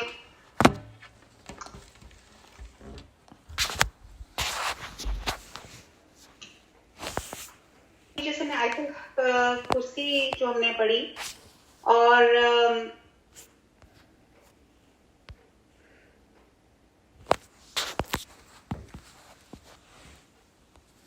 اب یہاں پہ اس جو رکوع میں ہے, اس میں اللہ تعالیٰ 3 واقعات بیان فرما رہے ہیں, اور ان مثالوں سے جو اللہ کی وحدانیت یہاں پہ ظاہر کر رہے ہیں. اس کی جو پہلی مثال تھی جو ہم نے ابھی پڑھی کہ نمرود بادشاہ کا ذکر ہے, جو ایک اپنی حکومت کے غرور میں اپنے آپ کو خدا کہتا تھا. تو حضرت ابراہیم علیہ السلام نے جب ان کو دعوت حق دی, ان کے سامنے انہوں نے کی, تو حضرت ابراہیم علیہ السلام نے فرمایا کہ میرا رب وہ ہے جو زندہ کرتا ہے اور مارتا ہے. اور آپ کے جواب میں نمرود بادشاہ نے کہا کہ میں بھی جس کو چاہتا ہوں مارتا ہوں, اور جسے چاہتا ہوں رہا کر دیتا ہوں. یعنی کہ ایک قیدی کو لے کر آیا, اس کو پھانسی کی سزا دے دی, اور ایک قیدی کو انہوں نے رہا کر دیا. تو پھر آپ نے فرمایا مزید دلیل کے لیے کہ میرا رب سورج کو مشرق سے نکالتا ہے, تو مغرب سے چڑھا کے دکھا. اس پر وہ مغرور جو تھا وہ لاجواب ہو گیا, اور لیکن پھر بھی وہ ایمان نہیں لایا, کیونکہ اللہ بے انصافوں کو ہدایت نہیں دکھاتے. دوسری مثال آگے سے ہم پڑھیں گے, ایک اجڑی ہوئی بستی کا ذکر ہے جہاں سے ایک بزرگ نبی گزرے. جب انہوں نے راستے میں ایک ویران شہر کو دیکھا جس کی تمام ڈیمولش ہو چکی تھی عمارتیں, تو اس کے ان کے دل میں خیال آیا کہ اس بستی کے مقیم تو سب مر چکے ہیں, اب اللہ تعالیٰ ان کو کیسے زندہ کرے گا. تو اللہ کے حکم سے ان پر اسی وقت موت طاری ہوگی, اور ان کی سواری کا جو گدھا تھا وہ بھی مر گیا. کہتے ہیں آپ 100 برس تک اسی حالت میں رہے, اور کسی نے ان کو وہاں نہ دیکھا اور نہ خبر ہوئی. اسی عرصے میں بستی وہ دوبارہ آباد ہوئی, وہاں کا بادشاہ مر گیا, دوسرا حکمران آیا, اس نے بستی آباد کی. پھر اللہ نے ان کو دوبارہ زندہ کیا, اور جب وہ دوبارہ زندہ ہوئے تو اللہ نے پوچھا یہاں کتنی دیر ٹھہرے. آپ دیکھیں کہ جب آپ سوتے ہیں تو سونے کے بعد آپ کے اندر ایک ٹائم ایلیمنٹ جو ہوتا ہے وہ ختم ہو جاتا ہے کہ کتنی دیر. تو وہ بھی جب سو کر اٹھے تو ان کو بھی یوں ہی لگا کہ شاید میں دن کا کچھ حصہ میں سویا ہوں. انہوں نے کہا کہ 1 دن یا اس سے کم. تو آپ کے گدھے کی تمام ہڈیاں اسی ترتیب کے ساتھ دوبارہ جمع ہوئی اور وہ آپ کے سامنے دوبارہ زندہ ہو گیا. اور آپ نے جب یہ کیفیت دیکھی تو فرمایا مجھے یقین ہو گیا اللہ ہر چیز پر قادر ہے. اگرچہ میں پہلے بھی یقین رکھتا تھا لیکن اپنی آنکھ سے مشاہدہ کر لیا تو یہ حق الیقین کا درجہ حاصل کر لیا. اور تیسری اس کے ساتھ اگلی آئے گی. اس تیسری مثال میں حضرت ابراہیم کی اس ایک اہم واقعے کی طرف اشارہ ہے کہ حضرت ابراہیم نے مشاہدے کی خاطر اللہ تعالیٰ سے عرض کیا کہ موت کے بعد کس طرح زندگی بخشی جاتی ہے. تو اللہ تعالیٰ نے فرمایا تجھے اس پہ یقین نہیں ہے؟ تو انہوں نے عرض کیا، حضرت ابراہیم علیہ السلام نے کہا کہ بالکل مجھے یقین ہے، ایمان کا درجہ حاصل ہے، لیکن عین الیقین چاہتا ہوں کہ اس مشاہدے سے دل مطمئن ہو جائے. تو اللہ تعالیٰ نے فرمایا 4 جانور لو اور چاروں کو اپنے ساتھ مانوس کرو، پھر ان کو ذبح کرو، ان کا گوشت ملاؤ، ان کے ٹکڑے مختلف پہاڑوں پہ رکھو اور ان کے درمیان کھڑے ہو کر ان کا نام پکارو. جب وہ آپ نے ایسا کیا تو سب ٹکڑے، جیسے ہم کوئی پیٹ کوئی رکھتے نا، جیسے مرغیاں رکھتے ہیں تو ہم ایک آواز ہوتی ہے آ ساؤنڈ ہوتی ہے یا ایسی ساؤنڈ ہوتی ہے تو اس سے وہ آتے وہ اکٹھے ہو جاتے ہیں. تو انہوں نے جب کسی مانوس ایک آواز سے جب انہوں نے بلایا تو آپ دیکھیں کہ سب ٹکڑے جو مختلف پہاڑوں جو تھے وہ اور زندہ جانوروں کی شکل میں ہو کر آپ کے پاس جمع ہو گئے. اور اس مثال سے واضح ہو گیا کہ اللہ تعالیٰ کی قدرت میں ایسے معجزات ہو سکتے ہیں. اور ان تینوں واقعات کو بتانے کا مقصد یہ تھا کہ اہل ایمان جو تھے اللہ کی ذات اور صفات کا صحیح ادارت کریں اور یقین محکم کا درجہ حاصل کریں، اور ہمیں یقین ہو کہ ڈے آف اکاؤنٹیبلٹی آنا ہے، مرنے کے بعد دوبارہ ہم لوگوں نے سب نے زندہ ہونا ہے. اب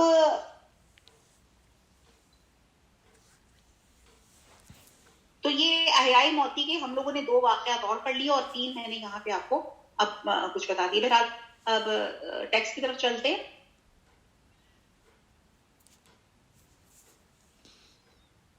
یا اس شخص کی مانند جس کا گزر اس بستی پر ہوا جو چھت کے بل اونتی پڑی ہوئی تھی، وہ کہنے لگا اس کی موت کے بعد اسے اللہ تعالیٰ کس طرح زندہ کرے گا.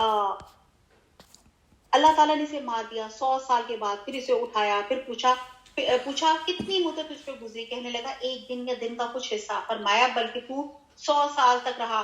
پھر اپنے کھانے پینے کا دیکھ، بالکل خراب نہیں ہوئے، اور اپنے گھرے کو بھی دیکھ، ہم نے تجھے لوگوں کے لیے ایک نشانی بناتے ہیں. تو دیکھ کہ ہم ہڈیوں کو کس طرح اٹھاتے ہیں، پھر ان پہ گوشت چڑھاتے ہیں. جب یہ سب ظاہر ہو چکا تو کہنے لگا میں جانتا ہوں کہ اللہ تعالیٰ ہر چیز پہ قادر ہے. اب آپ یہ دیکھیں کہ کس طرح اللہ تعالیٰ نے ایک واقعہ بیان کیا. پھر اس کے بعد آتا ہے اور جب ابراہیم علیہ السلام نے کہا اے میرے پروردگار مجھے دکھا تو مردوں کو کس طرح زندہ کرے گا. جناب باری تعالیٰ نے فرمایا کہ تمہیں ایمان نہیں؟ تو جواب دیا ایمان تو ہے لیکن میری دل کی تسکین ہو جائے. فرمایا 4 پرندے لو، ان کے ٹکڑے کر ڈالو، پھر ہر پہاڑ پہ ان کا ایک ایک ٹکڑا رکھ دو، پھر انہیں پکارو، تمہارے پاس دوڑتے ہوئے آ جائیں گے. اور جان رکھو اللہ تعالیٰ غالب حکمت والا ہے. اور جو لوگ اپنا مال، یعنی کہ یہ واقعات اللہ تعالیٰ نے بتایا. اگلا ٹاپک چلتا ہے کہ جو لوگ اپنا مال اللہ تعالیٰ کی راہ میں خرچ کرتے ہیں ان کی مثال اس دانے جیسی ہوتی ہے جس میں 7 بالیاں نکلیں اور ہر بالی میں 100 دانے ہو. اللہ تعالیٰ جسے چاہے بڑھا چڑھا کر دیتا ہے. اللہ تعالیٰ کشادگی والا علم والا ہے. اور جو لوگ اپنا مال اللہ تعالیٰ کی راہ میں خرچ کرتے ہیں پھر اس کے بعد نہ تو احسان جتاتے ہیں نہ ایزا دیتے ہیں تو ان کا اجر ان کے رب کے پاس ہے. ان پر نہ تو کچھ خوف ہوگا اور نہ اداس ہوں گے. اچھا جی، یہاں پہ جو 3 کریکٹر کی باتیں ہوئی احیاء موتی کی، جس میں اللہ تعالیٰ کی وحدانیت کا پتہ چلتا ہے، نمرود کی، اور پھر اجڑی ہوئی بستی کی، اور پھر یہ جو 4 پرندوں کی بات کی. اب یہاں پہ انفاق فی سبیل اللہ کے اللہ تعالیٰ آگے چل کے یہاں پہ 3 مثالیں دیتے ہیں. اور اس میں جو پہلی تو بات یہ دیتے ہیں کہ جو لوگ اللہ کی راہ میں اپنا مال نیک نیتی کے ساتھ خرچ کرتے ہیں، اللہ تعالیٰ کہتا ہے کہ میں ان کے ثواب کو ملٹی پلائی کر دیتا ہوں. جس طرح ہم ایک دانہ زمین پہ بوتے ہیں تو آپ یہ دیکھیں تو ہماری طرف سے جب ہم زمین میں دانہ بوتے ہیں تو وہ تو زمین میں مٹی میں جا کے گم گیا، غائب ہو گیا، کسی کو نظر نہیں آیا وہ کہاں گیا. لیکن اللہ سبحانہ تعالیٰ اس دانے کو زمین پہ ڈال کے اس کی روٹ اور شوٹ بناتے ہیں اور پھر اس دانے سے مزید 7 دانے پیدا ہوتے ہیں. اور اسی طرح اللہ تعالیٰ نیک بہرحال اس کی مثال کے طور پہ ہماری ٹیچر نے ہمیں بھٹا لا کے دکھایا تھا کہ دیکھو یہ یعنی کہ وہ ایک دانے سے، اب یہ دیکھو اس میں کتنے دانے اور کیا کیا اللہ تعالیٰ، آپ سوچتے ہیں کہ وہ ایک دانے سے کتنے اس کے اندر پھل فروٹ اور کتنی چیزیں. تو اللہ تعالیٰ یہ ایگزامپل سے ہمیں یہ بتانا چاہ رہے ہیں کہ جو ہم نیک کام نیک اخلاص کے ساتھ کرتے ہیں تو اللہ تعالیٰ ہمارے اجر کو ملٹی پلائی کرتے ہیں، اور کبھی اس کو اتنا زیادہ ملٹی پلائی کرتے ہیں کہ اس کو 700 گنا تک اللہ تعالیٰ لے جاتے ہیں. اور مجھے یہ آپ بتا دیں کہ آج اس دنیا میں کوئی ایک ایسا بینک دکھا دیں کہ جو اتنی زیادہ پروفٹ ریشو آپ کو دے کہ آپ کو ایک پہ 700 گنا کا پروفٹ ملے. تو یہ اللہ تعالیٰ کا ہے، یہ اللہ تعالیٰ کا انویسٹمنٹ بینک ہے کہ جس میں اللہ تعالیٰ کہتے ہیں ایک نیک کام سوچو، سوچنے پہ بھی اللہ تعالیٰ آپ کو ثواب دے دیتے ہیں، اور اگر آپ کر لیتے ہیں اور وہ نیت اخلاص آپ کی جتنی اور جتنا حقوق العباد کو وہ بینیفیشل ہوگا اتنے حساب سے آپ کا ثواب ہے وہ ملٹی پلائی پہ ملٹی پلائی ہوتا جائے گا. اب یہاں پہ آپ دیکھتے ہیں کہ اب یہاں پہ بات کی جا رہی ہے کہ جو لوگ اللہ کی راہ میں خرچ کرتے ہیں، لیکن کرنا کیا ہے؟ احسان نہیں جتانا، تانے نہیں دینے، اور نہ پھر ان سے خدمت لینی ہے. ہم لوگ کیا کرتے ہیں؟ اپنی کام والی کو کچھ پیسے دیتے ہیں اور اس پر کہتے ہیں لو تو بڑی عید ہو گئی، میں تو تجھے اتنا کچھ دیا اور تو میرے لیے کوئی کام ہی نہیں کرتی. تو یہاں پہ یہ بات بتائی جا رہی ہے کہ جب ہم نے کسی کو دے دیا تو نہ ہم نے اس کی مذاق اڑانا ہے، نہ ہم نے اس کے ساتھ کچھ ایکسپیکٹ کرنا ہے کہ وہ کرے، بلکہ ہم نے اس کے ساتھ نرم گفتاری کرنی ہے، درگزر کا معاملہ پیش کرنا ہے. اور بہرحال یہاں پہ جو ان شارٹ کے دور چل رہا ہے، 3 جو واقعات ہیں وہ میں پھر بتا دوں. اس میں یہاں پہ 3 آگے واقعات بتائے جا رہے ہیں انفاق کے. اس میں ایک مثال ایسی چیز آتی ہے کہ ایک آدمی ریاکاری سے اپنا مال خرچ کرتا ہے، قیامت کے دن پہ یقین نہیں رکھتا اور دنیا ہی میں اجر چاہتا ہے، تو ایسے افراد کا صدقہ یا خیرات جو ہوتی ہے وہ باطل ہو جاتی ہے. ٹھیک ہے جی، خواہ وہ مومن ہی کیوں نہ ہو. تو یہاں پہ اللہ تعالیٰ نے مثال کے طور پہ بیان کیا بارش. بارش سے مراد خیرات ہے، چٹان سے مراد اس کی نیت ہے اور اس کے جذبے کی خرابی ہے جس کے ساتھ خیرات کی گئی ہے. اور مٹی کی جو ہلکی سی تہ ہے اس سے مراد نیکی کی وہ ظاہری شکل ہے. تو بارش سے سیراب ہو گئی، زمین میں گرو تو ہو گئی، لیکن محض چٹان ہو تو بارش مفید ہونے کے بجائے الٹی مضر ہو جاتی ہے. تو اسی طرح خیرات بھی اگرچہ بھلائیوں کی نشو و نما دینے میں تو قوت رکھتی ہے، مگر اس کے مفید ہونے کے لیے ضروری ہے کہ اس میں اخلاص ہو، یکسوئی ہو، نیت خالص ہو. یہ ایسی ہے جیسے چٹان پہ بارش کا اثر ظاہری طور پہ ریاکاری، یعنی کہ پتھر کی مانند دھوکا ہوتا ہے کہ شاید اس پہ دانہ اگ جائے، لیکن بارش کا اس دانے پہ اس چٹان پہ اس پتھر پہ کوئی اثر نہیں پڑتا، کیونکہ اس پانی سے وہ فائدہ اٹھانے کی اس کے اندر صلاحیت ہی نہیں ہوتی. تو یہاں پہ ایک ایسے بندے کا کریکٹر بیان کیا جا رہا ہے کہ جو اپنا مال خرچ کرتا ہے لیکن نہ اسے آخرت پہ یقین ہے اور وہ دنیا ہی دنیا چاہ رہا ہے. دوسرا کریکٹر وہ ہے کہ جو لوگ صرف اللہ کی رضا طلبی کے لیے اللہ کا مال اللہ کی راہ میں خرچ کرتے ہیں، سمینا و اطانا، اطاعت کا ثبوت دیتے ہیں. تو ایسے افراد کی مثال اس باغ جیسی ہے تو کسی اونچی جگہ واقع ہو جہاں کی ہوا قدرتی طور پہ بڑی لطیف ہے، اور اس باغ پہ اگر زور کی بارش ہو جائے تو دگنا پھل لے آئے، لیکن اگر ہلکی سی بارش بھی پڑ جائے تو پھر بھی کچھ نہ کچھ ضرور پھل آئے گا. تو یہاں زور کی بارش سے مراد ہے خیرات ہے جو نہایت اخلاص اور جذبہ کمال کے ساتھ کی جاتی ہے، اور ہلکی پھوار سے مراد ایسی خیرات ہے جس کے اندر جذبہ خیرات کی شدت نہ ہو. اور یعنی خیرات کرنے والی کی نیت اگر درست ہے تو اللہ کی رضا کے لیے جو مال خرچ کرے گا اس کا نتیجہ اچھا ہی نکلے گا. اگر تھوڑا مال خرچ کرے گا تو بھی اس کے برابر اس کو اجر ملے گا. اور اس سے پتہ یہ چلتا ہے کہ جس طرح انسان بدی سے برائی کی طرف مائل ہوتا ہے، اسی طرح نیکی سے اس کو نیکی کا ایپٹیچیوڈ ملتا ہے، یعنی کہ نیکی کرنے سے اسے مزید نیکیوں کی راستہ ملتا ہے. اور اگر وہ نیکی پہ ثابت قدم رہ ہو جاتا ہے تو پھر وہ کیا ہو جاتا ہے؟ وہ فاستبقوا الخیرات، نیکیوں میں سبقت لے جانے والا ہو جاتا ہے اور برائیوں سے دور ہو جاتا ہے. تیسری آگے چل کے مثال آتی ہے ایسے افراد کی کہ جو محض لوگوں کو دکھاوے کے لیے صدقہ خیرات کرتے ہیں، یعنی کہ خیرات کے بعد لوگوں پہ احسان جتاتے ہیں، ان پہ روحانی یا جسمانی اذیت دیتے ہیں. وہ جیسے ملا نصیر الدین کا ایک آپ نے مشہور سنا ہوگا نا کہ کسی نے ان سے کرتا مانگ کے لیا تو انہوں نے کہا ہاں یہ جو ویسے جو کرتا پہنا یہ میرا ہے. یا آپ وہ کئی فنڈز ہوتے ہیں ادھر تصویر کھینچتے ہیں، یہ جی ہم نے اس کو فلانی مدد کی، اس کے بعد دوسرا بندہ ساتھ کھڑا ہوتا ہے وہ چیک واپس لیتا جاتا ہے، یا وہ چیک کبھی ایشو ہی نہیں ہوتا. یا وہ جو چیریٹی لوگ کر رہے ہوتے ہیں صرف تصویر کھچانے تک کی حد تک ہی کر رہے ہوتے ہیں. تو ایسے لوگ جو لوگوں کو احسان جتانے کے لیے، لوگوں ریاکاری کے لیے، اور یا پھر وہ اذیت دیتے ہیں کہ دیکھا نا تم تو اس قابل ہی نہیں تھی, میں نے تمہیں مدد کی تو تم نے تمہاری زندگی بہتر ہو گئی. تو اس طرح کی اگر کوئی تانے مینے دیتے ہیں تو اللہ تعالیٰ اس کی مثال ایسے بتاتے ہیں کہ تمہاری مثال اس بڈھے کی طرح حسرت ناک ہوگی جس کی عمر بھر کی کمائی اور جس کی زندگی کا سہارا ایک باغ تھا, ہر طرح کے میووں اور پھلوں سے لدا ہوا تھا, یعنی کہ بہترین اس کے پاس باغ تھا اولڈ انسان کے پاس. اب وہ جب بہت بوڑھا ہو گیا, کام کرنے کے اندر اس کی سخت نہیں رہی, اور اس کے بھی بچے بہت چھوٹے تھے جو ابھی جو تھے اتنے بڑے قابل نہیں ہوئے تھے, تو اس بڑھاپے میں بچوں کی حاجت مندی کے وقت وہ باغ جل گیا. اور اس وقت باغ کے مالک آپ غم اور حسرت کا اندازہ لگائیں کہ وہ نہ اس کے اندر اتنی کیپیسٹی ہے کہ اس باغ کو امپروو کر سکے, نہ اس کے بچے اس کو ٹھیک کر سکتے ہیں. تو اللہ یعنی کہ ایسے ہی اس انسان کے کریکٹر کی مثال ہے کہ جس نے ریاکاری کے لیے مال خرچ کیا. تو اللہ تعالیٰ نے جو تمام مثالیں بیان کر کے کہہ رہے ہیں کہ عبرت حاصل کرے اور اپنا اجر ضائع نہ کرے, اپنی آخرت کے لیے ذخیرہ کر لے. اچھا جی, اب آگے چلتے ان کی 3 مثالیں آ رہی ہیں جو میں نے پہلے ڈیٹیل سے بیان کر دی. اور اللہ تعالیٰ کشادگی والا اور علم والا میں. جو لوگ اپنا مال اللہ تعالیٰ کی راہ میں خرچ کرتے ہیں پھر اس کے بعد نہ تو احسان جتاتے نہ ایذا کرتے, ان کا اجر ان کے رب کے پاس ہے, ان پہ نہ کچھ خوف ہے نہ وہ اداس ہوں گے. نرم بات کہنا اور معاف کر دینا اس صدقے سے بہتر ہے جس کے بعد ایذا رسانی ہوگی. سافٹ اسپوکن, یعنی کہا جا رہا ہے کہ اگر آپ نے کسی کی مدد نہیں کرنی تو مت کریں. آپ کم از کم اس کے ساتھ آرام سے تو بات کر سکتے نا. آپ کہتے ہیں کہ جیسے کہتے ہیں کہ آپ نے کسی کو دینا, آپ کہتے ہیں بڑے غصے سے کہتے ہیں اللہ ہی دے گا. آپ مجھے بتائیں, آپ نے نہیں دینا مت دیں, اللہ کو درمیان میں کیوں لا رہے ہیں؟ آپ نہیں دے رہے, اللہ تعالیٰ نے سب کو عطا کیا. اللہ تعالیٰ کا ایک نیگیٹو رول کیوں کسی کے سامنے لے کے آئے کہ اللہ ہی تجھے دے گا؟ تو کہنے کی بات ہے آپ نے نہیں دینا تو آپ طریقے سے چشم پوشی کر لے, آرام سے اس کے آرام سے بات کرے, لیکن ان کو آپ نے سخت بات نہیں کرنی.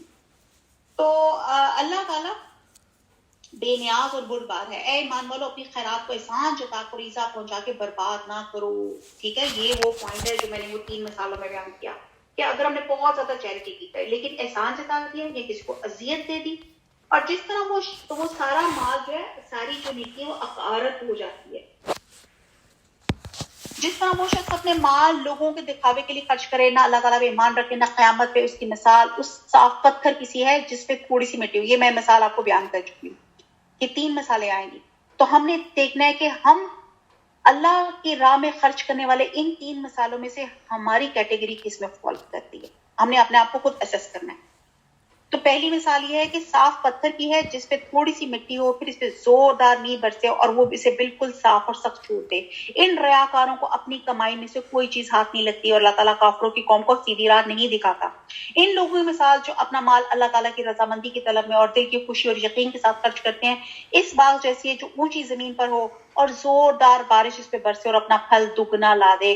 اگر اس پہ بارش نہ بھی ہو برسے تو فواری کافی. دوسرا کریکٹر ہے, اور اللہ تمہارے کام دیکھ رہا ہے. کیا تم میں سے کوئی بھی یہ چاہتا ہے کہ اس کا کھجوروں اور انگوروں کا باغ ہو جس میں نہریں بہ رہی ہوں اور ہر قسم کے پھل اور موجود ہوں, اور اس شخص کا بڑھاپا آ گیا, یہ تیسرا کریکٹر ہے, اور اس کے ننھے ننھے سے بچے بھی ہوں اور اچانک باغ کو بگولا لگ جائے اور جس میں آگ بھی ہو, بس وہ آگ باغ جل جائے. اسی طرح اللہ تعالیٰ تمہارے لیے آیتیں بیان کرتا ہے تاکہ تم غور و فکر کرو.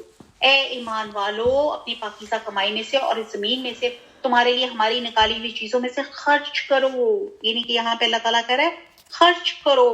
کہتے ہیں کہ خبیث چیز کو اللہ کی راہ میں خرچ کرنے کا قصد بھی نہ کرو. ٹھیک ہے جی, یعنی کہ اللہ تعالیٰ پاک ہے, پاک چیزوں ہی کو قبول کرتا ہے, اور دوسری خبیث یعنی کہ ردی اور نکمی چیزیں اللہ کی راہ میں خرچ نہ کیا کریں. ایکچولی اس کے کچھ شان نزول میں یہ آتا ہے کہ بعض انصار مدینہ تھے, وہ خراب اور جو نکمی کھجوریں ہوتی تھی نا وہ بطور صدقہ مسجد میں جا کے رکھ دیتے تھے, جس پہ یہ آیت نازل بھی کہ ان میں سے بری چیزوں کے خرچ کرنے کا قصد نہ کریں جسے تم خود لینے والے نہیں. ہاں, اگر آنکھیں بند کر لو اور جان لو اللہ تعالیٰ بے پرواہ خوبیوں والا ہے. شیطان تمہیں فقیر سے دھمکاتا ہے اور بے حیائی کو حکم دیتا ہے. اللہ تعالیٰ تم سے اپنی بخشش اور فضل کا وعدہ کرتا ہے. اللہ تعالیٰ وسعت والا, علم والا ہے, اور جسے چاہتا ہے حکمت اور دانائی دیتا ہے. اور جو شخص حکمت اور سمجھ دیا جائے وہ بہت ساری بھلائی دیا گیا، اور نصیحت صرف عقل مند ہی حاصل کرتے ہیں۔ بہرحال بڑا کچھ ہے اگر یہاں پہ صرف خرچ اور انفاق کی بات کی جائے، اور یہاں پہ جو وار بتایا جا رہا ہے وہ یہ بتایا جا رہا ہے کہ جب ہم صدقہ خیرات کرنے نکلتے ہیں نا تو وہ شیطان راستے میں آ جاتا ہے، وہ آپ کو بڑے بڑے طریقے سے کہتا ہے یار یوں کر لو گے نا تو تم بھکاری ہو جاؤ گے، تم فقیر ہو جاؤ گے، ایسا کرو مت خرچ کرو، یعنی کہ آنے بہانے سے وہ کیا کرتا ہے آپ کو آپ کے جو نفلی صدقے اور جو آپ کا کمپلسری پیمنٹ زکوٰۃ ہے اس چیز سے آپ کو کسی نہ کسی طرح سے روک لگا دیتا ہے کہ آپ اس پہ خرچ نہ کر سکیں۔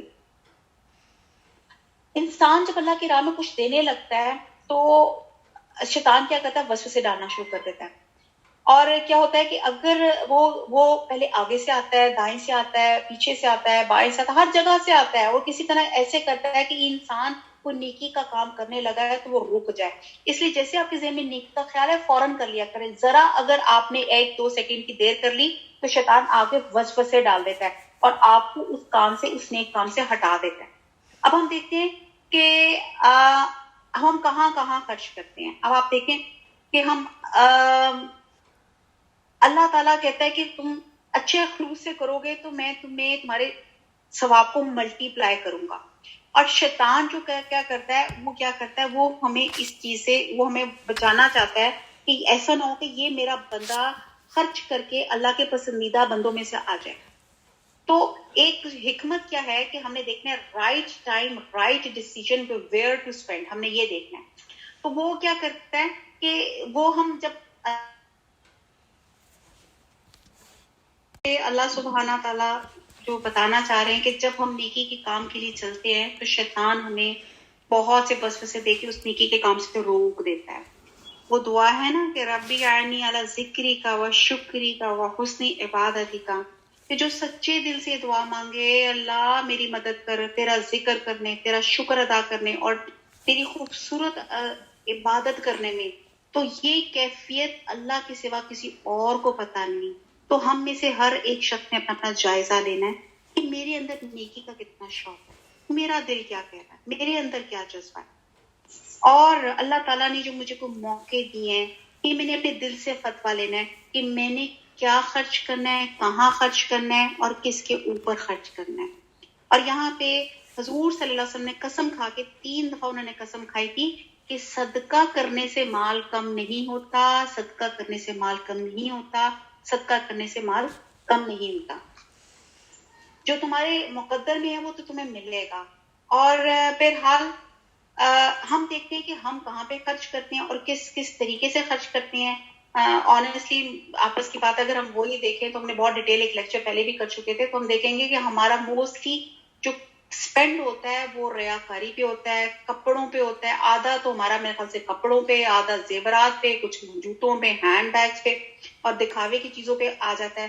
اور شیطان کیا کرتا ہے، وہ دیکھو اگر تم نے کسی کو دے دیا تو فقیر ہو جاؤ گے، اور پھر کیا کرتا ہے نہ صرف فکر کا خوف دلاتا ہے بلکہ فحشا کا بھی حکم دیتا ہے۔ جب زیادہ مل جاتا ہے تو پھر ہم بے حیائی کا حکم دیتا ہے کہ کہاں خرچ کرو، زنا میں، شراب میں، حرام مال میں۔ اور جہاں مال زیادہ ہوتا ہے وہاں کا اللہ کا خوف جو ہوتا ہے وہ نہیں ہوتا اور دین کی سمجھ نہیں رہتی، حالانکہ اللہ سبحانہ تعالیٰ نے مال کو خیر کہا گیا ہے۔ اور حضرت عثمان عبد الرحمن بن عوف کے پاس بھی جب مال تھے تو وہ کیا تھے، وہ کئی کروڑ کی پراپرٹیاں چھوڑ کر فوت ہوئے تھے، ایسا نہیں تھا۔ صحابہ کرام غریب تھے، ان کا مال کیا تھا، وہ اللہ کے لوگوں پہ کام آتا تھا، اور ہمارا مال کن چیزوں پہ لگتا ہے وہ ہمیں خود دیکھنا ہے۔ اللہ تعالیٰ ہمارے مالوں سے اللہ تعالیٰ ایسے کام کرا لے کہ اللہ کی رضا حاصل ہو جائے اور ہم شیطان کے پھندے میں پھنسنے سے ہم بچ جائیں۔ اللہ تعالیٰ جو بھی بخشش فضل کا وعدہ کرتا ہے، اللہ تعالیٰ وسعت والا اور علم والا ہے، اور جسے چاہتا ہے حکمت اور دانائی دیتا ہے، اور جو شخص حکمت اور سمجھ دیا وہ بہت ساری بھلائی دے گا۔ اور نصیحت صرف عقل مند ہی حاصل کرتے ہیں۔ تم جتنا کچھ خرچ کرو یعنی خیرات اور جو کچھ نظر مانو، اسے اللہ تعالیٰ بخوبی جانتا ہے اور ظالموں کو کوئی مددگار نہیں۔ اگر تم صدقہ خیرات کو ظاہر کرو تو وہ بھی اچھا ہے، اگر تم اسے پوشیدہ مسکینوں کو دے دو تو یہ تمہارے حق میں بہتر ہے۔ اب یہاں پہ بہت زیادہ آتا ہے، نبی صلی اللہ علیہ وسلم نے فرمایا کہ جن لوگوں کو قیامت کے دن عرش الہی کا سایہ نصیب ہوگا ان میں ایک وہ شخص بھی ہوگا جس نے اتنے خفیہ طریقے سے صدقہ کیا کہ اس کے بائیں ہاتھ کو بھی یہ پتہ نہیں چلا کہ اس کے بائیں ہاتھ نے کیا خرچ کیا. تو صدقے میں اخفا کی بڑی فضیلت دی گئی ہے. اور ہم کہتے ہیں کہ جب تک ہم ڈکلیئر نہ کریں گے 10 لوگوں کو نہیں بتائیں گے کہ ہم نے کہاں کہاں خرچ کیا تو پھر وہ کیا ہو جائے گا, پھر وہ آپ کی ریا کی کیٹیگری میں وہ چیز آ جائے گی. تو یہاں پہ اگر ہم چاہتے ہیں تو یہاں پہ بڑی خوبصورت بڑی فیوریٹ ایک حدیث کا مفہوم ہے کہ اللہ تعالیٰ 7 لوگوں کو فرش کے نیچے جگہ دے گا. اللہ تعالیٰ یہ تمام کوالٹیز ہمارے اندر آ جائیں. اس کو ایک کوالٹی تو یہاں پہ بیان کی گئی, باقی بھی دیکھ لیتے ہیں. ایک وہ جوان جس نے اپنی جوانی عبادت میں گزاری. اللہ تعالیٰ ہمیں ایسے ہی بنا دے کہ اللہ تعالیٰ ہم اپنی جوانی, کیونکہ ایک سوال جو ہے نا, ایک سوال یہ بھی نا کہ جوانی کہاں گزاری, اللہ تعالیٰ ایسی گزارے کہ اللہ تعالیٰ تیری عبادت میں گزر جائے. دوسرا وہ شخص جس کا دل مسجد میں لگا رہا. اللہ تعالیٰ ہم سب کو جماعت کے ساتھ نماز پڑھنے کی اللہ تعالیٰ ہمارے بندوں کو, بیٹوں کو, شوہروں کو اللہ تعالیٰ توفیق عطا فرما دے. نمبر 3 وہ 2 شخص جس نے اللہ کی خاطر محبت کی اور اللہ کی خاطر جدا ہو گئے.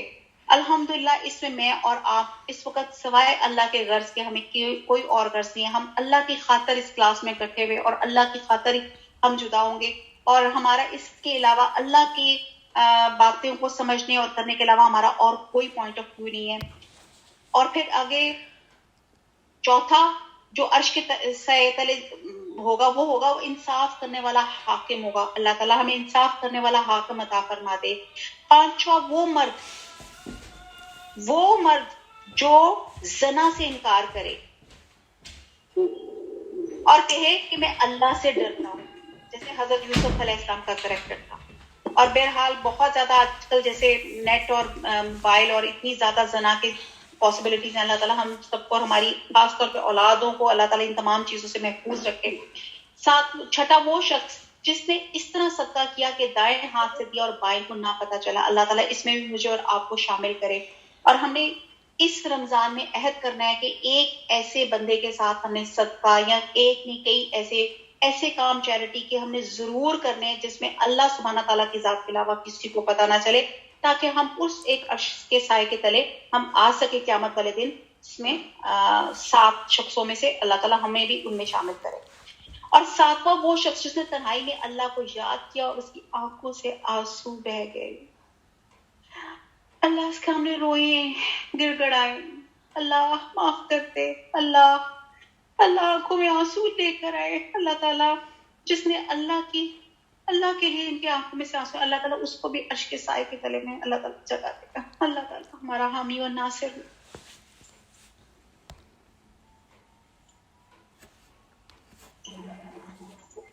مٹا دے گا. اللہ تعالیٰ تمہارے تمام اعمال کا خبر رکھنے والا ہے. انہیں ہدایت پہ لا کھڑا کرنا تیرے ذمے نہیں, بلکہ ہدایت اللہ تعالیٰ دیتا ہے جسے چاہتا ہے. اور تم جو بھلی چیز اللہ کی راہ میں دو گے اس کا فائدہ خود پاؤ گے. تمہیں صرف اللہ تعالیٰ کی رضامندی کی طلب کے لیے خرچ کرنا چاہیے. تم جو کچھ مال خرچ کرو گے اس کا پورا بدلہ تمہیں دیا جائے گا. تمہارا حق نہ مارا جائے گا. صدقات کے مستحق صرف وہ غربا ہیں جو اللہ کی راہ میں روک دیں گے, پھر نہیں سکتے. نادان لوگ ان کی بے سوالی کی وجہ سے انہیں مالدار خیال کرتے ہیں. آپ ان کے چہرے دیکھ کر قیافہ صرف انہیں پہچان لیں گے. وہ لوگوں سے چمٹ کے سوال نہیں کرتے. اور تم جو کچھ مال خرچ کرو تو اللہ تعالیٰ اس کا جاننے والا ہے. اور جو لوگ اپنے مالوں کو رات دن چھپے کھلے خرچ کرتے ان کے لیے ان کے رب تعالیٰ کے پاس اجر ہے نہ غمگینی. تو بہت زیادہ اگر آپ کسی انزائٹی اور ڈپریشن میں ہیں تو اللہ کے مال کو اللہ کے لوگوں پہ خرچ کریں. انشاءاللہ تعالیٰ یہ اینٹی ڈپریسنٹ بنے گا آپ کے لیے.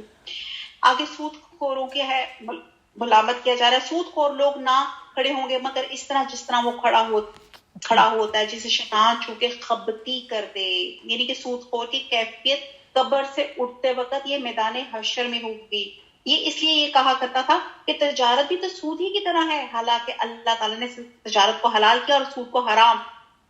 جو شخص اپنے پاس آئی ہوئی اللہ کی نصیحت سن کر رک گیا اس کے لیے وہ ہے جو گزرا. اس کا معاملہ اللہ تعالیٰ کی طرف سے ہے. اور جس نے پھر بھی کیا وہ جہنمی ہے. ایسے لوگ ہمیشہ اسی میں رہیں گے.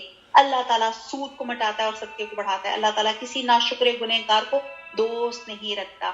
بے شک جو لوگ ایمان کے ساتھ سنت کے مطابق نیک کام کرتے ہیں, نمازوں کو قائم کرتے ہیں اور زکوٰۃ ادا کرتے ہیں, ان کا اجر ان کے رب تعالیٰ کے پاس ہے. ان پر نہ تو کوئی خوف ہے, نہ اداسی اور نہ غم. اے ایمان والو اللہ تعالیٰ سے ڈرو اور جو سود باقی رہ گیا وہ چھوڑ دو اگر تم سچ مچ ایماندار ہو، اور اگر ایسا نہیں کرتے تو اللہ تعالیٰ سے اور اس کے رسول سے لڑنے کے لیے تیار ہو جاؤ. ہاں اگر توبہ کر لو تو تمہارا اصل مال تمہارا ہی ہے، نہ تم پہ ظلم نہ تم ظلم کرو نہ تم پہ ظلم کیا جائے گا. اور اگر تنگی والا ہو تو اسے آسانی تک مہلت دینی چاہیے، اور صدقہ کرو تو تمہارے لیے بہت ہی بہتر ہے اگر تم میں علم ہو. بہت کچھ ہے میرے خیال سے. وما علینا الا البلاغ. نشهد لا اله الا انت نستغفرك ونتوب الیک. السلام علیکم ورحمۃ اللہ وبرکاتہ. جی 11 منٹ زیادہ ہو گئے.